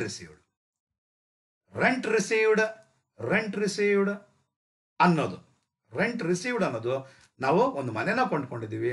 ಪರ್ಚೇಸ್ ಆಫ್ ಹೌಸ್ ಅಥವಾ ಪರ್ಚೇಸ್ ಆಫ್ ಬಿಲ್ಡಿಂಗ್ ಅನ್ನೋದು ಒಂದು ಇನ್ವೆಸ್ಟ್ಮೆಂಟ್ ಆಕ್ಟಿವಿಟಿ ಆಗಿರುತ್ತೆ. ಸೊ ಇನ್ವೆಸ್ಟ್ಮೆಂಟ್ ಆಕ್ಟಿವಿಟಿ ಆಗಿರುವಂಥದ್ದನ್ನು ಅಲ್ಲಿ ಬರಬೇಕಾಗಿರುವಂಥ ಇನ್ಕಮ್ಸ್. ಅದಕ್ಕೋಸ್ಕರ ಇದನ್ನ ಇಲ್ಲಿ ಏನು ಮಾಡ್ತೀರಾ? ನೀವು ಲೆಸ್ ಮಾಡ್ತೀರಾ. ಇವನ್ನೆಲ್ಲ ಎಲ್ಲಿ ತೊಗೊತೀರಾ? ಇಲ್ಲಿ ನೀವು ಇನ್ವೆಸ್ಟ್ಮೆಂಟ್ ಆಕ್ಟಿವಿಟಿನಲ್ಲಿ ತೊಗೊತೀರ, ಅಲ್ಲಿ ಆ್ಯಡ್ ಬ್ಯಾಕ್ ಮಾಡಬೇಕು. ಅಂದರೆ ಕ್ಯಾಶ್ ಇನ್ಫ್ಲೋಸ್ ಅಂತ ತೊಗೊಬೇಕಾಗಿರುತ್ತೆ. ಕ್ಯಾಶ್ ಇನ್ಫ್ಲೋಸ್ ಅಂತಂದರೆ ಪಾಸಿಟಿವ್ ಕ್ಯಾಶ್ ಫ್ಲೋ ತೊಗೊಬೇಕಾಗಿರುತ್ತೆ, ಆ್ಯಡ್ ಮಾಡಬೇಕು ಅಲ್ಲಿ. Profit on sale of land or building, plant and machinery, invest. Profit on sale of land and building, profit on sale of plant and machinery, profit on sale of investment, profit on sale of motor car, profit on sale of computer and laptops. ಇದೆಲ್ಲನೂ purchase ಮಾಡಿದ್ದು, sale ಮಾಡಿದ್ದು investment ಆಕ್ಟಿವಿಟಿನಲ್ಲಿ ಬರೋದು. So ಅದು ಎಲ್ಲಿ ಸೇರ್ಕೊಬೇಕದು? ಅಲ್ಲಿ ಸೇರ್ಕೊಬೇಕು, ಅಲ್ಲಿರಬೇಕದು. ಅದು ಈ activity operating ಆಕ್ಟಿವಿಟಿನಲ್ಲಿ ಸೇರಿರೋದ್ರಿಂದ ನಾವೇನು ಮಾಡಬೇಕಾಗಿರುತ್ತೆ? ಅದನ್ನ ಲೆಸ್ ಮಾಡಬೇಕಾಗಿರುತ್ತೆ. ಹಾಗಾದರೆ ನಾನ್ ಆಪರೇಟಿಂಗ್ ಇನ್ಕಮ್ಸ್ನ ನೀವೇನು ಮಾಡಬೇಕಾಗಿರುತ್ತೆ? ಲೆಸ್ ಮಾಡಬೇಕಾಗಿರುತ್ತೆ. ಇದೆಲ್ಲಿರುತ್ತೆ? ಕ್ರೆಡಿಟ್ ಸೈಡ್ನಾಗಿರುತ್ತೆ. ಯಾವ್ಯಾವುದು ನಾನ್ ಆಪರೇಟಿಂಗ್ ಇನ್ಕಮ್ ಆಗಿರುತ್ತೆ? ನಾನ್ ಆಪರೇಟಿಂಗ್ ಅಂದರೆ ಬೇರೆ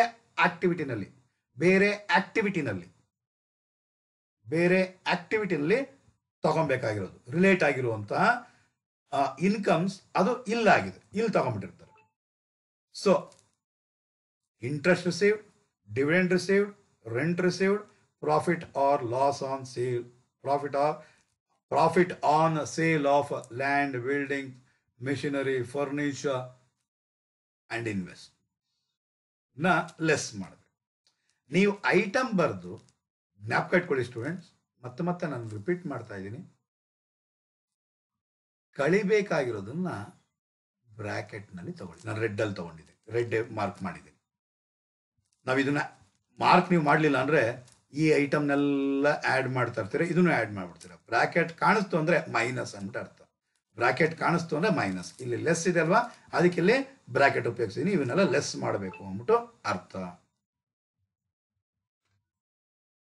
ಸೊ ಏನು ಮಾಡಿದ್ವಿ ನಾವು ಅನ್ನೋದಕ್ಕೆ ಮುಂಚೆ ಇಷ್ಟನ್ನು ಮಾಡಿದ್ಮೇಲೆ ಬರುತ್ತಲ್ವಾ, ಇದನ್ನೇ ನಾವು ಕರಿತೀವಿ operating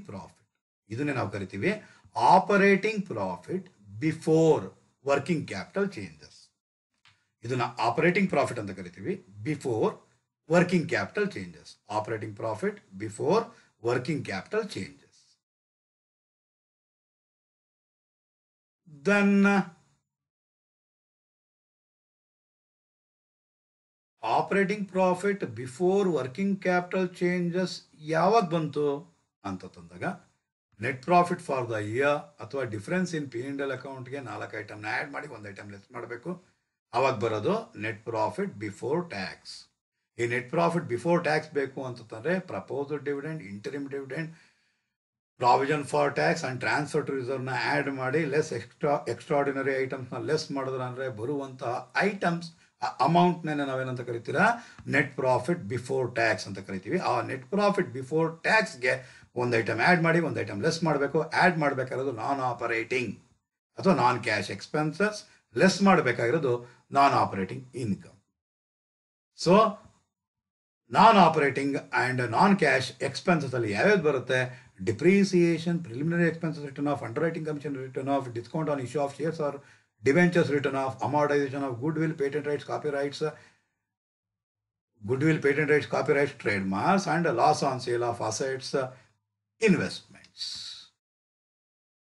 less non operating incomes ಅಂದರೆ ಯಾವ್ಯಾವುದಾಗಿರುತ್ತೆ ಅಂತಂದರೆ interest received, dividend received, rent received, profit on sale of ಅಸೆಟ್ನ ನಾವು ಲೆಸ್ ಮಾಡಿದ್ಮೇಲೆ ಬರೋದೆ operating profit before working capital changes.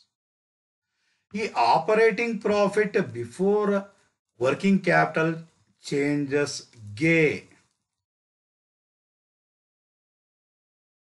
ನಾವೇನ್ ಮಾಡಬೇಕು?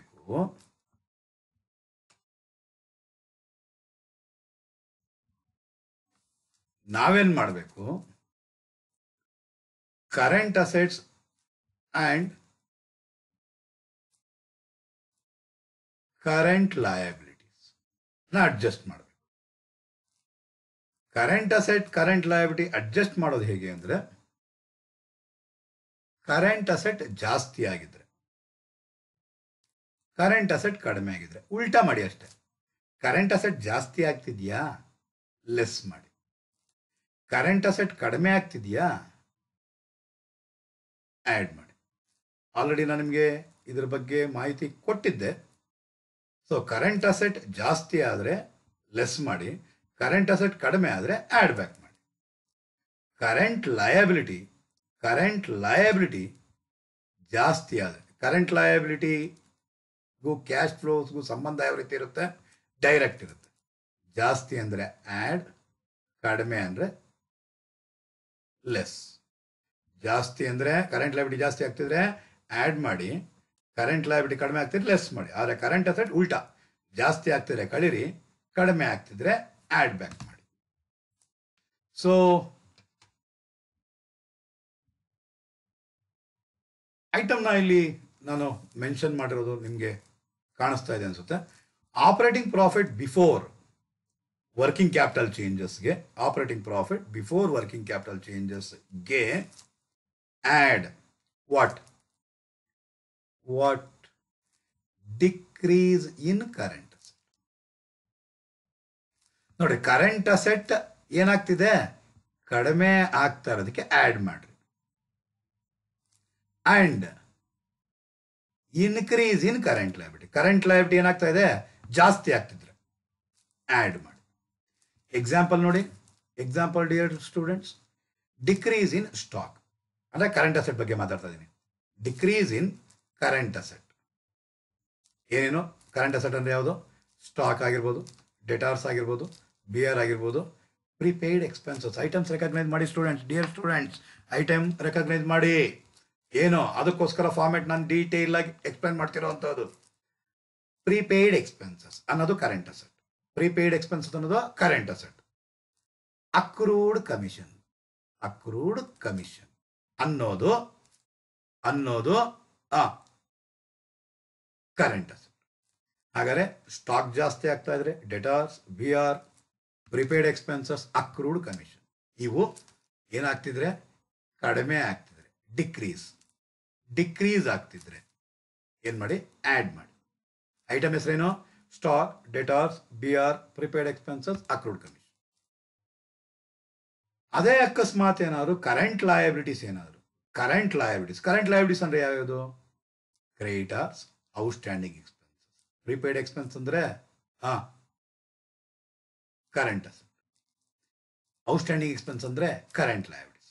Creditors, outstanding expenses, commission received in advance. Advance ಆಗಿ ಕಮಿಷನ್ನ ರಿಸೀವ್ ಮಾಡಿ. Accrued commission current asset, commission received in advance ಮುಂದಿನ ವರ್ಷದ್ದು ಈ ವರ್ಷನೇ ನಾವು ರಿಸೀವ್ ಮಾಡಿಬಿಟ್ಟಿದ್ದೀವಿ. ಮುಂದಿನ ವರ್ಷ ಬರಬೇಕಾಗಿರೋ ಕಮಿಷನ್ನ ಈ ವರ್ಷನೇ ರಿಸೀವ್ ಮಾಡಿಬಿಟ್ಟಿದ್ದೀವಿ. What we called as commission received in advance. ಅದನ್ನು ನಾವೇನಂತ ಕರಿತೀರಾ? Liability. Which liability? Current liability. And also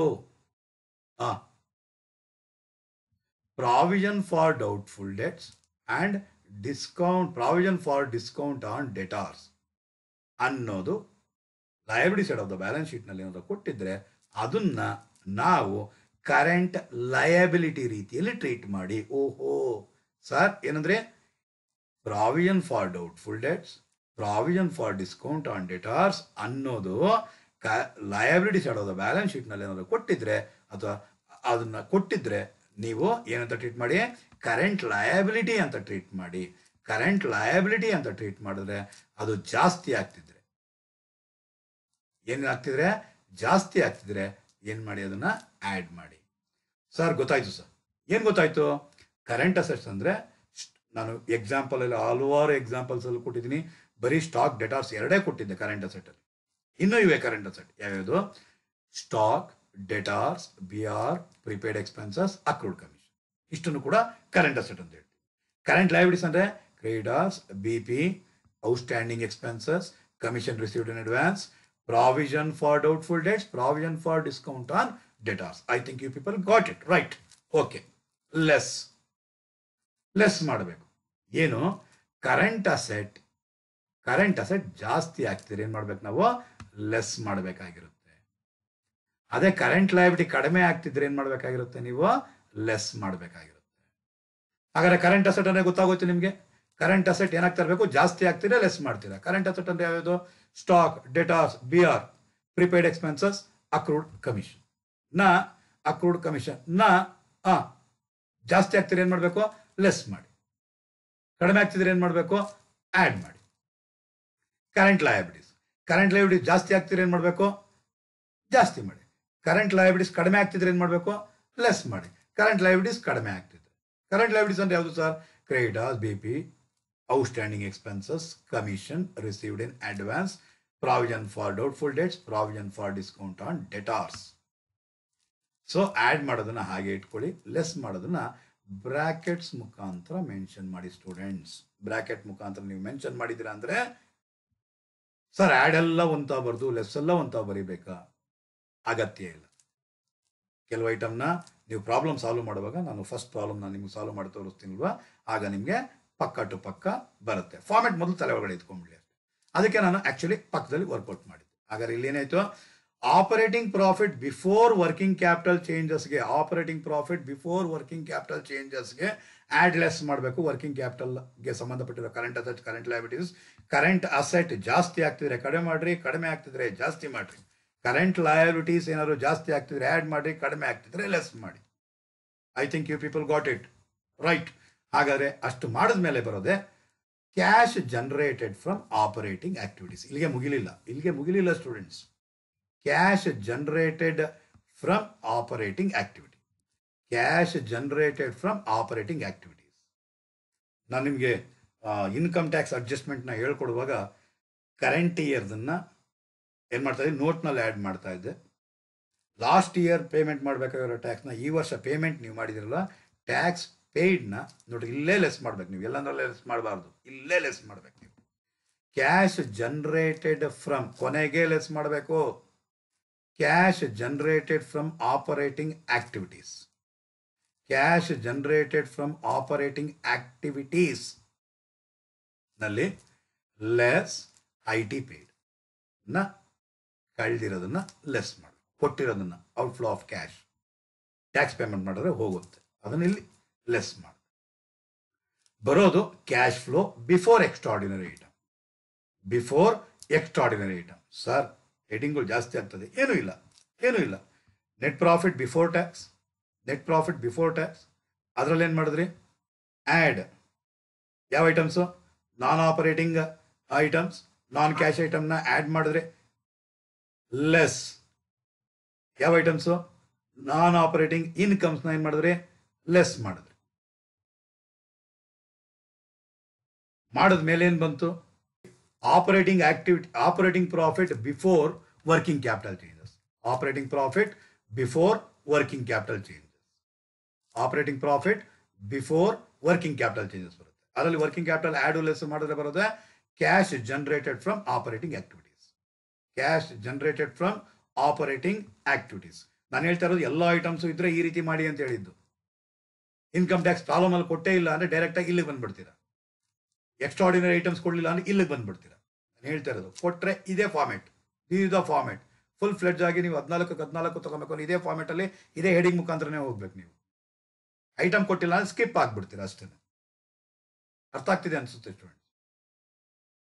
operating profit before working capital changes ನಲ್ಲಿ add less current assets, current liabilities increase or decrease ನ adjust ಮಾಡಿದ್ಮೇಲೆ ನಾವು ಬರುವಂತಹದ್ದು cash generated from operating activities. Cash generated from operating activities. Cash generated from operating ಆಕ್ಟಿವಿಟೀಸ್ಗೆ ನಾವೇನು ಮಾಡಬೇಕು? IT ಪೇಯ್ಡ್ನ less ಮಾಡಬೇಕಾಗಿದೆ. ಬರುವಂತಹದ್ದು cash flow before extraordinary items. Extraordinary ಐಟಮ್ಸ್ನ ಲೆಸ್ ಎಕ್ಸ್ಟ್ರಾರ್ಡಿನರಿ ಐಟಮ್ಸ್ ಲೆಸ್ ಮಾಡಿದ್ಮೇಲೆ ಬರುತ್ತಲ್ವಾ, ಇದನ್ನೇ ನಾವೇನಂತ ಕರಿತೀರಾ? ನೆಟ್ ಕ್ಯಾಶ್ ಫ್ಲೋ ಫ್ರಮ್ ಅಂದ್ರೆ ಇದು ಪಾಸಿಟಿವ್ ಫಿಗರ್ ಆಗಿದ್ರೆ ಫ್ರಮ್ ಅಂತ ಉಪಯೋಗಿಸ್ತೀರಾ.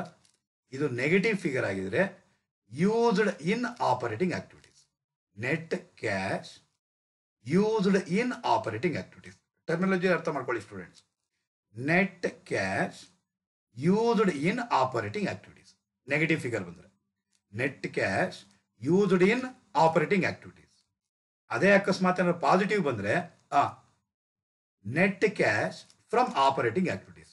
90% ಮೋರ್ ದ್ಯಾನ್ 90% ಇದು ಪಾಸಿಟಿವೇ ಬರೋದು. ಯಾಕಂದ್ರೆ ಬಿಸ್ನೆಸ್ ಮಾಡ್ತಾ ಇರೋದು ಪ್ರಾಫಿಟ್ ಗಳಿಸೋದಕ್ಕೋಸ್ಕರ ಕ್ಯಾಶ್ ಇನ್ಫ್ಲೋ ಆಗಿ ಆಗುತ್ತೆ ಅನ್ನೋದು ಒಂದು ನಂಬಿಕೆ. ನೆಗೆಟಿವ್ ಬಂದರೆ ಯೂಸ್ಡ್ ಇನ್ ಆಪರೇಟಿಂಗ್ ಆಕ್ಟಿವಿಟೀಸ್ ಅಂತ ಅಂದ್ಕೊಳ್ಳಿ. ಹಾಗಾದ್ರೆ ಇಷ್ಟ ಆಗಿರುತ್ತೆ. ಏನೇನು ಮಾಡಿದ್ವಿ? ಫಸ್ಟ್ ಏನು ತಗೊಂಡ್ವಿ? ನೆಟ್ ಪ್ರಾಫಿಟ್ ಬಿಫೋರ್ ಟ್ಯಾಕ್ಸ್ ಕಂಡಿಟ್ಕೊಂಡ್ವಿ ನೋಟ್ನಲ್ಲಿ ಅಥವಾ ಸ್ಟೇಟ್ಮೆಂಟಲ್ಲೇ ಮಾಡಿದ್ವಿ. ಯಾವುದರಿಂದ ನೆಟ್ ಪ್ರಾಫಿಟ್ ಬಿಫೋರ್ ಟ್ಯಾಕ್ಸ್ ಹೇಗೆ ಬಂತು ಅಂತಂದ್ರೆ, ನೆಟ್ ಪ್ರಾಫಿಟ್ ಬಿಫೋರ್ ಟ್ಯಾಕ್ಸ್ ಹೇಗೆ ಬಂತು ಒಂದ್ಸಲ ರಿವೈಸ್ ಮಾಡ್ಕೊಂಡ್ಬಿಡೋಣ. ಸುಮ್ಮನೆ ಅಂತ ಮುಂದಕ್ಕೆ ಹೋಗೋದು ಬೇಡ. ಫಸ್ಟ್ ಏನು ಬರೆದ್ರಿ? First cash flow from operating activities ಅಂತ ಬರೆದ್ರಿ. ಅದರಲ್ಲಿ net profit as per P&L account ಅಥವಾ ಡಿಫರೆನ್ಸ್ ಇನ್ P&L ಅಕೌಂಟ್ಗೆ add 4 item: proposed dividend, interim dividend, transfer to reserve, provision for taxation, extraordinary items credit to P&L ಅಕೌಂಟ್ನ less ಮಾಡಿದ್ರಿ. ಬರುವಂಥದ್ದು net profit before tax and extraordinary items. So ಅದಕ್ಕೆ ಏನು ಮಾಡ್ತೀರಾ? Add non operating and non cash ಐಟಮ್ಸ್ನ add ಮಾಡ್ತೀರಾ, non operating ಇನ್ಕಮ್ಸ್ನ less ಮಾಡ್ತೀರಾ. ಬರುವಂಥದ್ದು ಏನಾಗಿರುತ್ತೆ? Operating profit before working capital changes ಬರುತ್ತೆ. ಕರೆಂಟ್ ಅಸೆಟ್ಸ್ ಅಂಡ್ ಕರೆಂಟ್ ಲಯಬಿಲಿಟೀಸ್ನ add less, increase decrease cash ಫ್ಲೋಸ್ನ ನಾವು ನೋಡಿ ಅಡ್ಜಸ್ಟ್ ಮಾಡಿದ್ಮೇಲೆ ಬರುವಂತಹದೇ cash generated from operating activity. Cash generated from operating ಆಕ್ಟಿವಿಟಿನಲ್ಲಿ ಲೆಸ್ IT ಪೇಯ್ಡ್ನ ಲೆಸ್ ಮಾಡಿದ್ರೆ ಬರುವಂತಹದನ್ನೇ ನಾವೇನಂತ ಕರಿತೀರಾ? Cash flow before extraordinary items. Cash flow before extraordinary items. ಅದರಲ್ಲಿ ಎಕ್ಸ್ಟ್ರಾರ್ಡಿನರಿ ಐಟಮ್ಸ್ನ ಲೆಸ್ ಮಾಡಿದ್ಮೇಲೆ ಬರುವಂತಹದ್ದು net cash from operating activity. Positive ಇದ್ರೆ, ಅದೇ ಅಕಸ್ಮಾತ್ ಏನಾದ್ರು ನೆಗೆಟಿವ್ ಇತ್ತು ಅಂದರೆ net cash used in operating activities. Used in operating activities ಅಥವಾ ಫ್ರಮ್ ಆಪರೇಟಿಂಗ್ ಆಕ್ಟಿವಿಟೀಸ್. ಅದು ಫ್ರಮ್ ಅಂದರೆ ಪಾಸಿಟಿವ್, ಯೂಸ್ಡ್ ಇನ್ ಅಂದರೆ ನೆಗೆಟಿವ್. ಫ್ರಮ್ ಅಂದರೆ ಪಾಸಿಟಿವ್, ಯೂಸ್ಡ್ ಇನ್ ಅಂದರೆ ನೆಗೆಟಿವ್. ಫಸ್ಟ್ ಕ್ಲಾಸಲ್ಲಿ ನಾನು ನಿಮಗೆ ಇದ್ರ ಬಗ್ಗೆ ಮಾಹಿತಿ ಕೊಟ್ಟಿದ್ದೀನಿ ಕೂಡ. ಓಕೆ, ಹಾಗಾದರೆ ಫಸ್ಟ್ ಆಕ್ಟಿವಿಟಿ ಆಯಿತು. ಇಷ್ಟೊತ್ತು ನಾವು ಮಾಡಿದ್ದು ಫಸ್ಟ್ ಆಕ್ಟಿವಿಟಿ. ಸೆಕೆಂಡ್ ಆಕ್ಟಿವಿಟಿ ಏನು? Second activity cash flow from investing activity. Cash flow from investing activity. Cash flow from investing ಆಕ್ಟಿವಿಟೀಸ್ನಲ್ಲಿ ಯಾವುದರಲ್ಲಿ? ಕ್ಯಾಶ್ ಫ್ಲೋ ಫ್ರಮ್ ಇನ್ವೆಸ್ಟಿಂಗ್ ಆಕ್ಟಿವಿಟೀಸ್ನಲ್ಲಿ ಏನೇನು ಮಾಡಬೇಕಾಗಿರುತ್ತೆ? ಇನ್ವೆಸ್ಟಿಂಗ್ ಆಕ್ಟಿವಿಟೀಸ್ ನಾನು ಮೊದಲನೇ ಕ್ಲಾಸಲ್ಲಿ ಮೊದಲು ಯಾವ ಆಕ್ಟಿವಿಟೀಸ್ ಅಂತ ಅಂದ್ಬಿಟ್ಟಿದೆ ಫಸ್ಟ್ ಕ್ಲಾಸಲ್ಲಿ ನಾನು ನಿಮ್ಮ ಹತ್ರ hole class 2 hours class full ನಾನು ಅದ್ರ ಬಗ್ಗೆನೇ ಡಿಸ್ಕಸ್ ಮಾಡಿದ್ದು. ಯಾವ ಆಕ್ಟಿವಿಟೀಸ್ನಲ್ಲಿ ಏನೇನು ಐಟಮ್ಸ್ ಬರುತ್ತೆ ಅನ್ನೋದ್ರ ಬಗ್ಗೆ ಡಿಸ್ಕಸ್ ಮಾಡಿದ್ದು. ಸೊ ನಿಮ್ಗೆ ಗೊತ್ತಿದೆ ಅನಿಸುತ್ತೆ. ಪ್ರಾಸೀಡ್ಸ್ ಸೇಲ್ ಮಾಡಿದ್ಮೇಲೆ ಬರುತ್ತಲ್ವಾ, ಅದು proceeds amount. Proceeds from sale of fixed asset ಅದು ಪ್ಲಾಂಟ್ ಅಂಡ್ ಮಿಷನರಿ ಆಗಿರ್ಬೋದು, ಲ್ಯಾಂಡ್ ಅಂಡ್ ಬಿಲ್ಡಿಂಗ್ ಆಗಿರ್ಬೋದು, ಇನ್ವೆಸ್ಟ್ಮೆಂಟ್ ಆಗಿರ್ಬೋದು, ಇದನ್ನ ಸೇಲ್ಸ್ ಮಾಡಿದ್ಮೇಲೆ ಬಂದಿರುವಂಥ ಅಮೌಂಟ್ನ ತಗೊಬೇಕು. ಅದೇ ಇದು ಟ್ಯಾಂಜಿಬಲ್ ಅಸೆಟ್ಸ್ ಆಯಿತು, ಇದು ಇಂಟ್ಯಾಂಜಿಬಲ್ ಅಸೆಟ್ಸ್ ಆಯಿತು. ಟ್ಯಾಂಜಿಬಲ್ ಅಸೆಟ್ಸ್ ಇಂದ ಆದರೂ ಹಾಕೊಳ್ಳಿ, ಇಂಟ್ಯಾಂಜಿಬಲ್ ಅಸೆಟ್ಸ್ನ ಹಾಕೊಳ್ಳಿ, ಸೇಲ್ ಮಾಡೋದ್ರಿಂದ ಬಂದಿರೋ ಅಮೌಂಟ್ ಇನ್ಫ್ಲೋ ಆಫ್ ಕ್ಯಾಶ್ ಅದನ್ನು ತಗೊಂತೀವಿ. ಸೇಲ್ ಮಾಡೋದು ನಮಗೆ ಬರುತ್ತೆ, ಇನ್ಫ್ಲೋ ಅಂತ ತಗೊಂತೀವಿ. ನಾವು ಅದನ್ನು ಪರ್ಚೇಸ್ ಮಾಡಿದ್ರೆ ನಾವು ಅವ್ರಿಗೆ ಕ್ಯಾಶ್ ಕೊಡಬೇಕಾಗುತ್ತೆ ಅಂತಂದರೆ ಔಟ್ಫ್ಲೋ ಆಗುತ್ತೆ. ಔಟ್ಫ್ಲೋ ಅಂತಂದರೆ ನೆಗೆಟಿವ್ ಕ್ಯಾಶ್ ಫ್ಲೋ, ಅಂದರೆ ಅದನ್ನು ನಾವು ಲೆಸ್ ಮಾಡಬೇಕಾಗಿರುತ್ತೆ. ಅಂದರೆ ಪರ್ಚೇಸ್ ಆಫ್ ಫಿಕ್ಸ್ಡ್ ಅಸೆಟ್ಸ್ ಅಥವಾ ಪರ್ಚೇಸ್ ಆಫ್ ಇಂಟ್ಯಾಂಜಿಬಲ್ ಅಸೆಟ್ಸ್ ಹಾಕೊಳ್ಳಿ ಅಥವಾ ಟ್ಯಾಂಜಿಬಲ್ ಅಸೆಟ್ಸ್ ಹಾಕೊಳ್ಳಿ. ಅದನ್ನು ನಾವು ಪರ್ಚೇಸ್ ಮಾಡಿದ್ರೆ, ಅಂದರೆ ಉದಾಹರಣೆಗೆ land and building, plant and machinery, furniture, motor car, investments. Intangible ಅಂತಂದರೆ copyright, patent rights, trade marks. ಇದನ್ನು ನಾವು ಕ್ಯಾಶ್ ಕೊಟ್ಟು ಪರ್ಚೇಸ್ ಮಾಡಿದರೆ ನಾವು ಅದನ್ನು ಏನು ಮಾಡಬೇಕಾಗಿರುತ್ತೆ, ಕ್ಯಾಶ್ ಹೋಗಿದೆ ಅಂದ್ಬಿಟ್ಟಿದೆ, ಲೆಸ್ ಮಾಡಬೇಕು. ಸೇಲ್ ಮಾಡಿರೋದ್ರಿಂದ ಪರ್ಚೇಸ್ ಮಾಡಿರೋದನ್ನ ನಾವು ಲೆಸ್ ಮಾಡಿದ್ಮೇಲೆ ಬರುತ್ತಲ್ವಾ, ಅದನ್ನೇ ನಾವು ಕರಿತೀವಿ net cash flow from investment activity. Negative figure ಇದ್ರೆ ಯೂಸ್ಡ್ ಇನ್ ಅಂತ ತಗೊಂತೀವಿ. Next third one, first one ಏನು ತಗೊಂಡ್ವಿ, cash flow from operating activity. Second one ಏನು ತಗೊಂಡ್ವಿ, cash flow from investing activity. ಮೂರನೇದು cash flow from financing activities. Financing ಅಂತಂದ್ರೆ ನಾನು ನಿಮಗೆ ಶಾರ್ಟ್ಕಟ್ ಕೂಡ ಹೇಳಿದೆ, ಬ್ಯಾಲೆನ್ಸ್ ಶೀಟ್ ಲಯಬಿಲಿಟಿ ಸೈಡ್ನಲ್ಲಿ ಲೆಫ್ಟ್ ಸೈಡಲ್ಲಿ ಅದರ್ ದ್ಯಾನ್ ಕರೆಂಟ್ ಲಯಬಿಲಿಟೀಸ್ ಇದಲ್ವಾ, ಅದನ್ನ ಅಂತ ಹೇಳಿದ್ದೆ. ಅಂದರೆ ಇಕ್ವಿಟಿ ಶೇರ್ ಕ್ಯಾಪಿಟಲ್ ಆಗಿರ್ಬೋದು, ಪ್ರಿಫರೆನ್ಸ್ ಶೇರ್ ಕ್ಯಾಪಿಟಲ್ ಹಾಕೊಳ್ಳಿ, ಡಿವೆಂಚರ್ಸ್, ಡೆಟ್ಸ್, ಇವನ್ನ ನಾವು ಇಶ್ಯೂ ಮಾಡಿದ್ರೆ ಅಥವಾ ಲೋನ್ನ ನಾವು ರೈಸ್ ಮಾಡಿದ್ರೆ, ಲಾಂಗ್ ಟರ್ಮ್ ಬಾರೋಯಿಂಗ್ಸ್ ಏನಾದರೂ ಮಾಡಿದ್ರೆ, ಅದರಿಂದ ನಮಗೇನಾದರೂ ಅಮೌಂಟ್ ಬಂದಿದ್ರೆ ಅದನ್ನ ಪ್ರಾಸಿಡ್ಸ್ ಅಂತ ಕರಿತೀವಿ. So proceeds from issue of shares or debentures. Shares ಅಥವಾ ಡಿವೆಂಚರ್ಸ್ನ ಇಶ್ಯೂ ಮಾಡಿದ್ರೆ ಅದರಿಂದ ನಮ್ಗೇನಾದ್ರು ಬಂದಿದ್ರೆ, ಅಂದರೆ ನೀವು ಪ್ರಾಬ್ಲಮ್ ಮಾಡುವಾಗ ಲಾಸ್ಟ್ 5 ಕ್ಲಾಸಸ್ಸಲ್ಲೂ ಕೂಡ ನೀವು ಪ್ರಾಬ್ಲಮ್ ಮಾಡುವಾಗ ಶೇರ್ಸ್ 10 ಲಕ್ಷ 12 ಲಕ್ಷ ಇತ್ತು ಅಂದ್ರೆ ಅರ್ಥ 10 ಲಕ್ಷ ಇದ್ದಿದ್ದು ಕ್ಯಾಪಿಟಲ್ 12 ಲಕ್ಷ ಆಯಿತು. 12 ಲಕ್ಷ ಆಯಿತು ಅಂದರೆ 2 ಲಕ್ಷ ಜಾಸ್ತಿ ಆಯಿತು ಅಂದ್ರೆ ಅರ್ಥ 2 ಲಕ್ಷದಷ್ಟು ಶೇರ್ಸ್ನ ಇಶ್ಯೂ ಮಾಡಿದ್ದೀವಿ ಅಂದರೆ ನಮಗೆ ಕ್ಯಾಶ್ ಬರುತ್ತೆ ಅಂದರೆ inflow of cash, positive cash. Proceeds from long term borrowings ಅಂತಂದರೆ ಮೋರ್ ದ್ಯಾನ್ 1 ಇಯರ್ಗೋಸ್ಕರ ತಗೊಂಡಿರುವಂತಹ ಲೋನ್ಸ್, ಅದು ಡಿವೆಂಚರ್ಸ್ ಬೇಕಾದ್ರೂ ಆಗಿರ್ಬೋದು, ಬ್ಯಾಂಕಿಂದ, ಫೈನಾನ್ಷಿಯಲ್ ಇನ್ಸ್ಟಿಟ್ಯೂಷನ್ಸಿಂದ ಲೋನ್ ತಂದಿರ್ಬೋದು. ಅದು ಬಂದಿದ್ರೆ ಕ್ಯಾಶ್ ಬ್ಯಾಲೆನ್ಸ್ ಜಾಸ್ತಿ ಆಗಿದ್ರೆ ಅದನ್ನು ನಾವು ಆ್ಯಡ್ ಬ್ಯಾಕ್ ಮಾಡ್ತೀವಿ. ಸೊ ಅದೇ ರೀತಿ ಇನ್ಕ್ರೀಸ್ ಇನ್ ಸೆಕ್ಯೂರಿಟೀಸ್ ಪ್ರೀಮಿಯಂ. ಶೇರ್ಸ್ನ ನೀವು ಪ್ರೀಮಿಯಂಗೆ ಏನಾದ್ರು ಇಶ್ಯೂ ಮಾಡಿದರೆ, ಸೆಕ್ಯೂರಿಟೀಸ್ ಪ್ರೀಮಿಯಂ ಅಂತ ಅಂದ್ಬಿಟ್ಟಿದೆ, ಬ್ಯಾಲೆನ್ಸ್ ಶೀಟ್ ಲಯಬಿಲಿಟಿ ಸೈಡ್ನಲ್ಲಿ ಕೊಟ್ಟಿರ್ತಾನೆ. ಆ ಬ್ಯಾಲೆನ್ಸ್ ಏನಾದ್ರು 10 ಲಕ್ಷ ಇದ್ದಿದ್ದು 12 ಲಕ್ಷ ಆಯಿತು ಅಂದರೆ ಶೇರ್ಸ್ನ ಇಶ್ಯೂ ಮಾಡಿದ್ದೀರಾ, ಅದು ಪ್ರೀಮಿಯಂಗೆ ಇಶ್ಯೂ ಮಾಡಿದ್ದೀರಾ, ಪ್ರೀಮಿಯಂಗೆ ಇಶ್ಯೂ ಮಾಡಿರುವಂಥ ಅಮೌಂಟ್ ಬಂದಿದೆ 2 ಲಕ್ಷ ರೂಪಾಯಿ ಅಷ್ಟು ಜಾಸ್ತಿ ಆಗಿದೆ. ಸೊ ಜಾಸ್ತಿ ಆಗಿದೆ ಅಂದರೆ ಕ್ಯಾಶ್ ಬಂದಿದೆ ಅಂದ್ಬಿಟ್ಟು ಅರ್ಥ. ಸೊ ಅದನ್ನು ನೀವು ಆ್ಯಡ್ ಬ್ಯಾಕ್ ಮಾಡ್ತೀರಾ. ಓಕೆ, ಶೇರ್ಸ್ನ ಇಶ್ಯೂ ಮಾಡೋದ್ರಿಂದ, ಡಿವೆಂಚರ್ಸ್ನ ಇಶ್ಯೂ ಮಾಡೋದ್ರಿಂದ, ಪ್ರಿಫರೆನ್ಸ್ ಶೇರ್ಸ್ ಹಾಕ್ಕೊಳ್ಳಿ, ಈಕ್ವಿಟಿ ಶೇರ್ಸ್ ಹಾಕ್ಕೊಳ್ಳಿ, ಅದನ್ನು ಇಶ್ಯೂ ಮಾಡೋದ್ರಿಂದ ಬಂದಿರೋವಂಥ ಅಮೌಂಟ್, ಜೊತೆಗೆ ಲಾಂಗ್ ಟರ್ಮ್ ಬಾರೋಯಿಂಗ್ಸಿಂದ ಬಂದಿರೋ ಅಮೌಂಟ್, ಜೊತೆಗೆ ಇನ್ಕ್ರೀಸ್ ಇನ್ ಸೆಕ್ಯೂರಿಟೀಸ್ ಪ್ರೀಮಿಯಮಿಂದ ಬಂದಿರೋ ಅಮೌಂಟ್, ಅಷ್ಟಕ್ಕೆ ನಾವೇನು ಮಾಡಬೇಕು, ಲೆಸ್ ಮಾಡಬೇಕು. ಏನನ್ನು ಲೆಸ್ ಮಾಡಬೇಕು, ರೀಪೇಮೆಂಟ್ ಆಫ್ ಬಾರೋಯಿಂಗ್ಸ್. ಇಲ್ಲಿ ಡಿವೆಂಚರ್ಸ್ನ ಇಶ್ಯೂ ಮಾಡಿದ್ವಿ ಅಥವಾ ಲಾಂಗ್ ಟರ್ಮ್ ಬಾರೋಯಿಂಗ್ಸ್ನ ತಗೊಂಡಿದ್ವಿ, ಆ ಸಾಲ ವಾಪಸ್ ಕೊಡ್ಬೇಕಾ ಬೇಡವೋ? ಸಾಲ ತಗೊಂಡ್ರೆ ಇನ್ಫ್ಲೋ ಆಫ್ ಕ್ಯಾಶ್ ಆ್ಯಡ್ ಮಾಡ್ತೀರಾ, ಸಾಲ ವಾಪಸ್ ಕೊಡಬೇಕು ಅಂದಾಗ ಔಟ್ಫ್ಲೋ ಆಫ್ ಕ್ಯಾಶ್ ಆಗಿರುತ್ತೆ, negative cash flow, negative cash flow. So negative ಆಗಿರೋದ್ರಿಂದ ಇಲ್ಲಿ ಲೆಸ್ ಮಾಡ್ತೀರಾ. ಹಾಗಾದರೆ ಇಲ್ಲಿ ಪದ ಉಪಯೋಗಿಸ್ತಾ ಇದ್ದೀನಿ repayment of borrowings, long term borrowings ಅಥವಾ ಡಿವೆಂಚರ್ಸ್ ಆರ್ ಡೆಟ್ನ ನೀವು ಪೇಮೆಂಟ್ ಮಾಡ್ತಾ ಇದ್ದೀರಿ. ರಿಡೆಂಪ್ಷನ್ ಆಫ್ ಪ್ರಿಫರೆನ್ಸ್ ಶೇರ್ಸ್ನ ನೀವು ರಿಡೆಂಪ್ಷನ್ ಮಾಡ್ತಿದ್ರೆ, ಬೈಬ್ಯಾಕ್ ಆಫ್ ಈಕ್ವಿಟಿ ಶೇರ್ಸ್ನ ಏನಾದ್ರು ಬೈಬ್ಯಾಕ್ ಮಾಡ್ತಿದ್ರೆ, ನೋಡ್ರಿ ಇಲ್ಲಿ ಗುಡ್, ನೋಡಿದ್ರಿ ಡಿವೆಂಚರ್ಸ್ನ ಇಶ್ಯೂ ಮಾಡ್ತಿದ್ದೀರಾ, ಅದಕ್ಕೆ ಪದ ರೀಪೇಮೆಂಟ್ ಅಂತ ಉಪಯೋಗಿಸಿದ್ದೀರಾ. ಈ ಶೇರ್ಸಲ್ಲಿ 2 ಬರುತ್ತೆ, ಒಂದು ಪ್ರಿಫರೆನ್ಸ್ ಶೇರ್ಸ್, ಇನ್ನೊಂದು ಈಕ್ವಿಟಿ ಶೇರ್. ಪ್ರಿಫರೆನ್ಸ್ ಶೇರ್ಸ್ನ ವಾಪಸ್ ಕೊಟ್ಟರೆ ಅದಕ್ಕೆ ಪದ ನಾವು ಉಪಯೋಗಿಸ್ತೀವಿ redemption. Redemption of debentures, redemption of preference shares ಅಥವಾ ರೀಪೇಮೆಂಟ್. ಪ್ರಿಫರೆನ್ಸ್ ಶೇರ್ಸ್ಗೆ ನಾವೇನು ಪದ ಉಪಯೋಗಿಸ್ತೀವಿ? ರಿಡಮ್ಷನ್ ಅನ್ನೋ ಪದ ಉಪಯೋಗಿಸ್ತೀವಿ.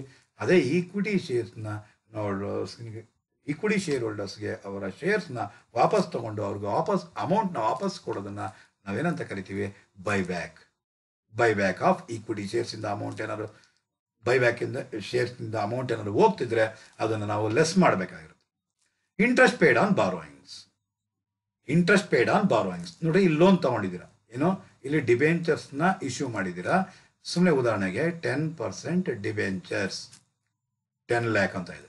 10 ಲಕ್ಷಕ್ಕೆ 10% ನಾವು 10 ಲಕ್ಷದ ಮೇಲೆ 10%ನ ನಾವು ವರ್ಷಕ್ಕೆ ಒಂದ್ಸಲಿ ಪೇಮೆಂಟ್ ಮಾಡಬೇಕಾಗಿರುತ್ತೆ. ಅದು 1 ಲಕ್ಷ ಪೇಮೆಂಟ್ ಮಾಡಬೇಕು ಅಂದರೆ ಅದು ಔಟ್ಫ್ಲೋ, ಅಂದರೆ ನೆಗೆಟಿವ್ ಕ್ಯಾಶ್ ಫ್ಲೋ. ಅಂದ್ರೆ ಏನು ಮಾಡಬೇಕಾಗಿರುತ್ತೆ? ನೀವು ಲೆಸ್ ಮಾಡಬೇಕಾಗುತ್ತೆ. ಇಂಟ್ರೆಸ್ಟ್ ಆನ್ ಬಾರೋಯಿಂಗ್ಸ್, ಬ್ಯಾಂಕಿಂದ ಲೋನ್ ತಗೊಂಡಿದ್ದೀರಾ, ಬ್ಯಾಂಕಿಂದ ಲೋನ್ ತಗೊಂಡ್ರೆ ಅದು ಇನ್ಫ್ಲೋ, ಪಾಸಿಟಿವ್ ಕ್ಯಾಶ್ ಫ್ಲೋ. ಅದೇನೇ ಅಕಸ್ಮಾತ್ ನಮ್ಮಿಂದ ಕ್ಯಾಶ್ ಹೋದ್ರೆ ಅದ್ರ ಮೇಲೆ ಏನಾದ್ರು ಬಡ್ಡಿ ಏನಾದ್ರು ಕಟ್ಟಿದ್ರೆ ಅದೇನಾಗಿರುತ್ತೆ? ಔಟ್ಫ್ಲೋ ಆಗಿರುತ್ತೆ, ಅಂದರೆ negative cash. Dividend paid, either it is interim dividend or final dividend or proposed. Payment ಮಾಡಿದ್ರೆ ಶೇರ್ಸ್ನ ಇಶ್ಯೂ ಮಾಡಿದ್ದೀರಾ, ಅದಕ್ಕೆ ಡಿವಿಡೆಂಡ್ನ ಕೊಡ್ತಾ ಇದ್ದೀರಾ, ಲೆಸ್ ಮಾಡಬೇಕು. Finance activity. ಸರ್ ಅದೇ ನಾವು ಇಂಟ್ರೆಸ್ಟ್ನ ರಿಸೀವ್ ಮಾಡಿದ್ರೆ ಸರ್, ಆ ಒಂದು ಐಟಮ್ ಫಾರ್ಮೆಟಲ್ಲಿ ಮಿಸ್ ಆಗಿದೆ ಅನಿಸುತ್ತೆ. ಸೊ ಇಲ್ಲಿ ಇಂಟ್ರೆಸ್ಟ್ ರಿಸೀವ್ಡ್,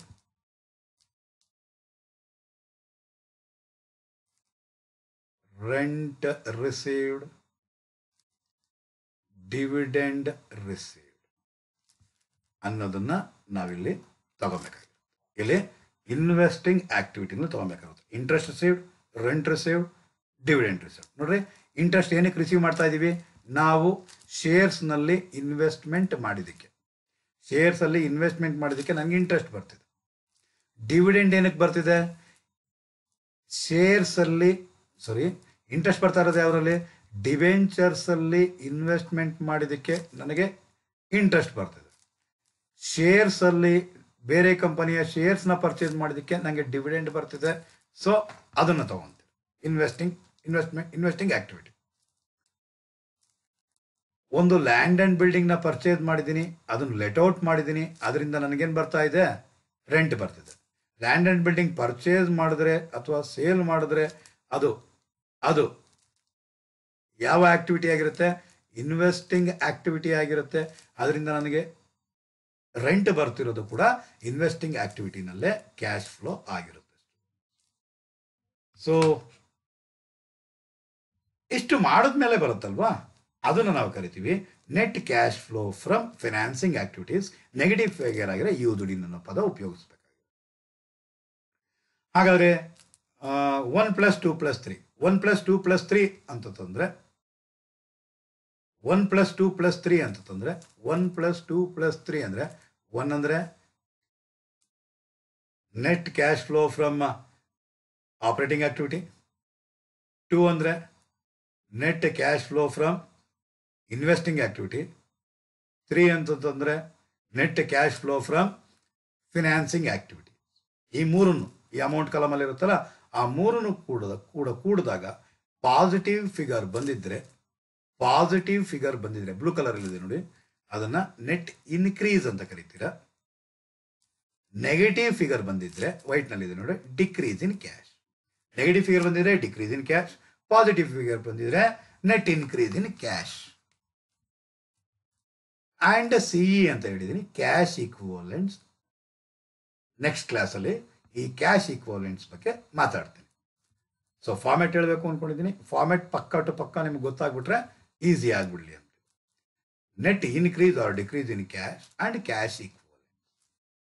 ಅದರಲ್ಲಿ add opening balance, that is a cash at the beginning of the period. ಅಂದ್ರೆ ಓಪನಿಂಗ್ ಕ್ಯಾಶ್ ಬ್ಯಾಲೆನ್ಸ್ ನ ಆಡ್ ಮಾಡಿದ್ಮೇಲೆ ಬರೋದೆ cash and cash equivalents at the end of the period. ಬರುತ್ತೆ. At the end of the period ಬರುತ್ತೆ.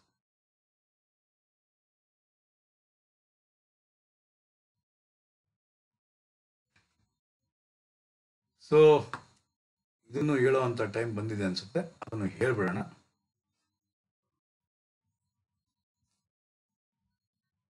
As per accounting standard 3 issued by ICAI, Institute of Chartered Accountants of India. ICAI ಅವರು issue ಮಾಡಿರುವಂಥ AS3 ಪ್ರಕಾರವಾಗಿ cash includes cash in hand, ಇದು ಗೊತ್ತಿದೆ ನಿಮಗೆ.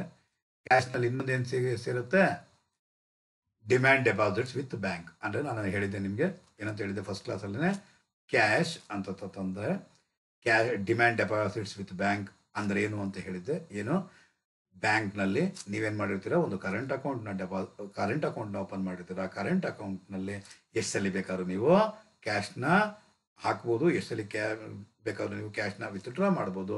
So ಅದನ್ನೇ ನಾವೇನಂತ ಕರಿತೀರ, ಡಿಮ್ಯಾಂಡ್ ಡೆಪಾಸಿಟ್ಸ್ ವಿತ್ ಬ್ಯಾಂಕ್ಸ್ ಅಂತ ಹೇಳ್ತೀರ. ಆ ಕ್ಯಾಶ್ನಲ್ಲಿ ಕ್ಯಾಶ್ ಇನ್ ಹ್ಯಾಂಡ್ ಆಯಿತು, ಡಿಮ್ಯಾಂಡ್ ಡೆಪಾಸಿಟ್ಸ್ ವಿತ್ ಬ್ಯಾಂಕ್ ಆಯಿತು, ಜೊತೆಗೆ ಕ್ಯಾಶ್ ಈಕ್ವಲೆಂಟ್ಸ್.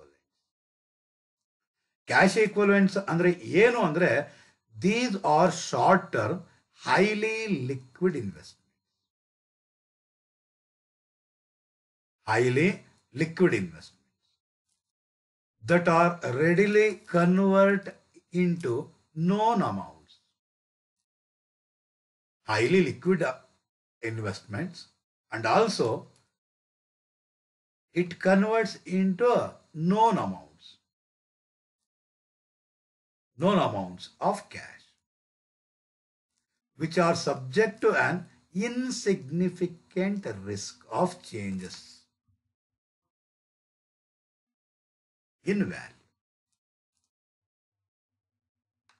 ಸರ್ ಏನು ಸರ್ ಹೇಳಿದ್ದು, ನೀವು ಸುಮ್ಮನೆ ಓದ್ಕೊಂಡು ಹೋಗ್ಬಿಡಿ ಸರ್.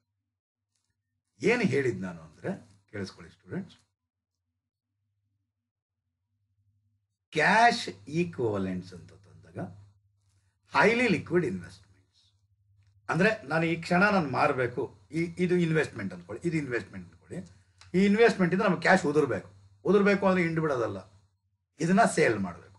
ಸೇಲ್ ಮಾಡಿದ್ರೆ ಅಂದರೆ ಕನ್ವರ್ಟಬಲ್ ಇಂಟು, ಸೇಲ್ ಮಾಡಿದ್ರೆ ನೋನ್ ಅಮೌಂಟ್ಸ್. 10 ಲಕ್ಷದ್ದು ಇನ್ವೆಸ್ಟ್ಮೆಂಟ್ ಮಾಡಿದ್ದೆ, ಆ 10 ಲಕ್ಷ ರೂಪಾಯಿಯಷ್ಟು ಇನ್ವೆಸ್ಟ್ಮೆಂಟ್ ನಾನು ಸೇಲ್ ಮಾಡಿದ್ರೆ ಎಷ್ಟು ಲಕ್ಷ ಬರಬೇಕು, 10 ಲಕ್ಷನೇ ಬರಬೇಕು. Which are subject to insignificant risk of changes in value. ವ್ಯಾಲ್ಯೂನಲ್ಲಿ ಇನ್ಸಿಗ್ನಿಫಿಕೆಂಟ್ ಆಗಿರ್ಬೇಕು. ಇನ್ಸಿಗ್ನಿಫಿಕೆಂಟ್ ಅಂದರೆ ಎಲ್ಲೋ ಮೈನರ್. 10 ಲಕ್ಷದ್ದು ನಾನು ಸೇಲ್ ಮಾಡಿದ್ದು 10 ಲಕ್ಷನೇ ಬರಬೇಕು, ಒಂದು 2,000 ಕಡಿಮೆ ಬಂತು. Insignificant amount. ನನ್ನ ಟೋಟಲ್ ನನ್ನ ದೇಹದಲ್ಲಿ ಈ ಉಗುರು ಅನ್ನೋದು ಇನ್ಸಿಗ್ನಿಫಿಕೆಂಟ್. ವ್ಯಾಲ್ಯೂ ಅಷ್ಟು ಮಾತ್ರ ಚೇಂಜ್ ಆಗ್ಬೋದು ಅಷ್ಟೇ, ಅಂದರೆ ನೋನ್ ಅಮೌಂಟ್ ಅಷ್ಟೇ ಬರಬೇಕು. ಅಂಥದನ್ನ ನಾವೇನಂತ ಕರಿತೀರಾ, ಕ್ಯಾಶ್ ಈಕ್ವಲೆಂಟ್ಸ್ ಅಂತ ಹೇಳ್ತೀವಿ. So this is all about the format. ಲಾಸ್ಟ್ಗೊಂದು ಕನ್ಕ್ಲೂಷನ್ ಹೇಳೋದೇ ಆದರೆ, ಕನ್ಕ್ಲೂಷನ್ ಆಗಿ ನಿಮಗೆ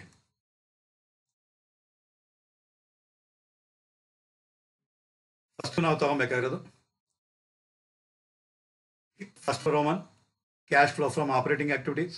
ಅದರಲ್ಲಿ net profit as per P&L account ಅಂತ ತಗೊಳ್ಳಿದ್ರೆ, ಡಿಫ್ರೆನ್ಸ್ ಇನ್ P&L ಅಕೌಂಟ್ ಅಂತ ತಗೊಳ್ಳಿ net profit.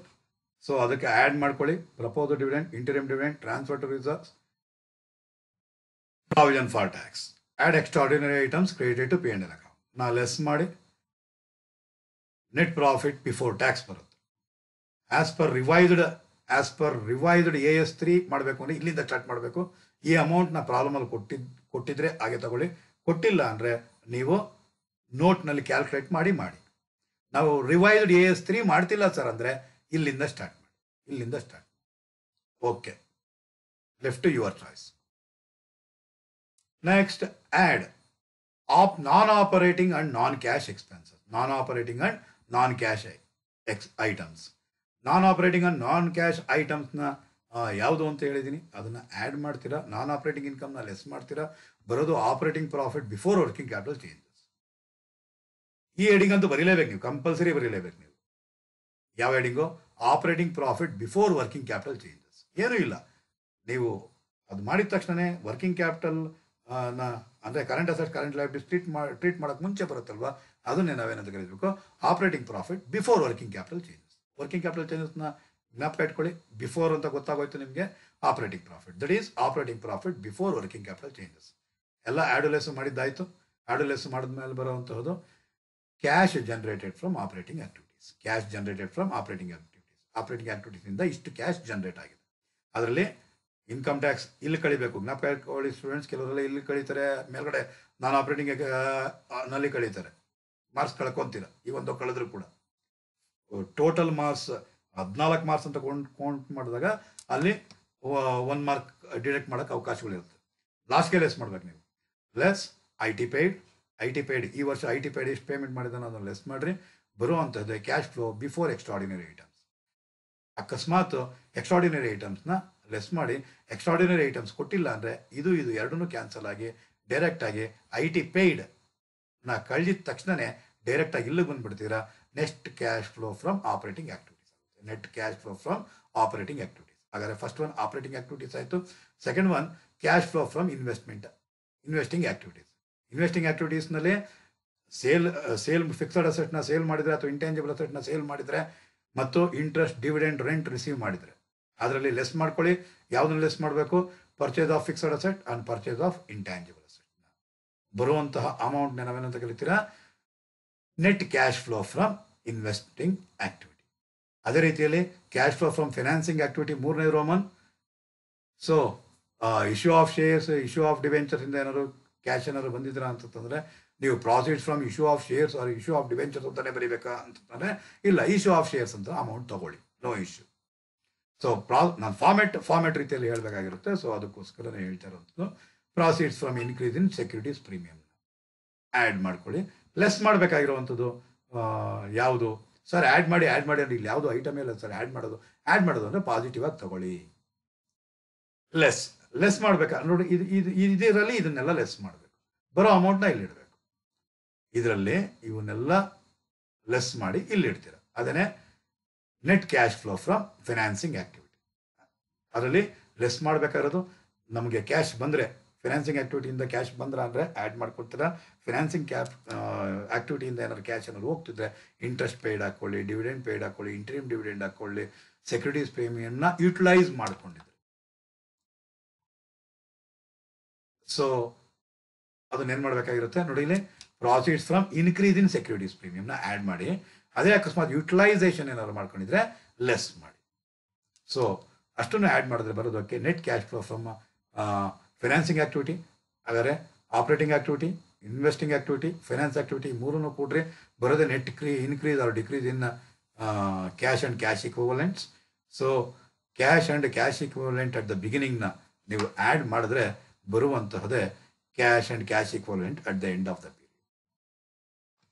That's it students. Okay students, ನೋಡಿದ್ರಲ್ಲ, ಇದೇನೇ ಕ್ಯಾಶ್ ಫ್ಲೋ ಸ್ಟೇಟ್ಮೆಂಟ್ನ ಫಾರ್ಮೆಟ್. ಇದ್ರ ಮೇಲೆ ಪ್ರಾಬ್ಲಮ್ಸ್ನ ಮ್ಯಾಕ್ಸಿಮಮ್ ಟು ಮ್ಯಾಕ್ಸಿಮಮ್ ನೆಕ್ಸ್ಟ್ ವಿಡಿಯೋನಲ್ಲಿ ನಾನು 6 ಮಾರ್ಕ್ಸಿಂದು ಮಿನಿಮಮ್ ಟು ಮಿನಿಮಮ್ 10 ಪ್ರಾಬ್ಲಮ್ಸ್ನ ಸಾಲ್ವ್ ಮಾಡ್ತೀನಿ. 6 ಮಾರ್ಕ್ಸಿಂದು ಮಿನಿಮಮ್ ಟು ಮಿನಿಮಮ್ 10 ಪ್ರಾಬ್ಲಮ್ಸ್ನ ಸಾಲ್ವ್ ಮಾಡ್ತೀನಿ. ಅದಾದ ಕೊನೆ ವಿಡಿಯೋದಲ್ಲಿ ಮ್ಯಾಕ್ಸಿಮಮ್ 2 ಅವರ್ ಬೇಕಾದ್ರೂ ಆಗ್ಬೋದು, ಎಷ್ಟು ಪ್ರಾಬ್ಲಮ್ ಸಾಧ್ಯವಾಗುತ್ತೋ ನನ್ನ ಕೈನಲ್ಲಿ ಅಷ್ಟು ಪ್ರಾಬ್ಲಮ್ನು ಕೂಡ ಎಕ್ಸಾಮಿನೇಷನ್ ಪಾಯಿಂಟ್ ಆಫ್ ವ್ಯೂ ನಿಮಗೆ ಇಂಪಾರ್ಟೆಂಟ್ ಆಗಿರುವಂಥದ್ದು. ಅಂತ important in the sense exam ಬಂದೇ ಬರುತ್ತೆ ಅಂದ್ಬಿಟ್ಟಲ್ಲ, ಥರ ಬರ್ಬೋದು. ಮ್ಯಾಕ್ಸಿಮಮ್ ಅಡ್ಜಸ್ಟ್ಮೆಂಟ್ಸ್ಗಳಿರುವಂತಹ ಪ್ರಾಬ್ಲಮ್ಸ್ನ ನಿಮ್ಮ ಮುಂದೆ ತಂದು ಸಾಲ್ವ್ ಮಾಡಿಕೊಡ್ತೀನಿ ಸ್ಟೂಡೆಂಟ್ಸ್. ಈ ವಿಡಿಯೋ ನಿಮಗೆ ಇಷ್ಟ ಆಗಿತ್ತು ಅಂದರೆ ಲೈಕ್ ಮಾಡಿ ಸ್ಟೂಡೆಂಟ್ಸ್. ಜೊತೆಗೆ ನಿಮ್ಮ ಫ್ರೆಂಡ್ಸ್ ಯಾರಿದ್ದಾರೋ ಅವರು ಕೂಡ ಈ ವಿಡಿಯೋಸ್ನ ಲಿಂಕ್ನ ಶೇರ್ ಮಾಡಿ. ಸೊ ನೀವು ಪಡೆದಿರುವಂಥ ಬೆನಿಫಿಟ್ ಅವರು ಕೂಡ ಪಡೀಲಿ ಸ್ಟೂಡೆಂಟ್ಸ್. ಓಕೆ, ಬಾಯ್ ಸ್ಟೂಡೆಂಟ್ಸ್.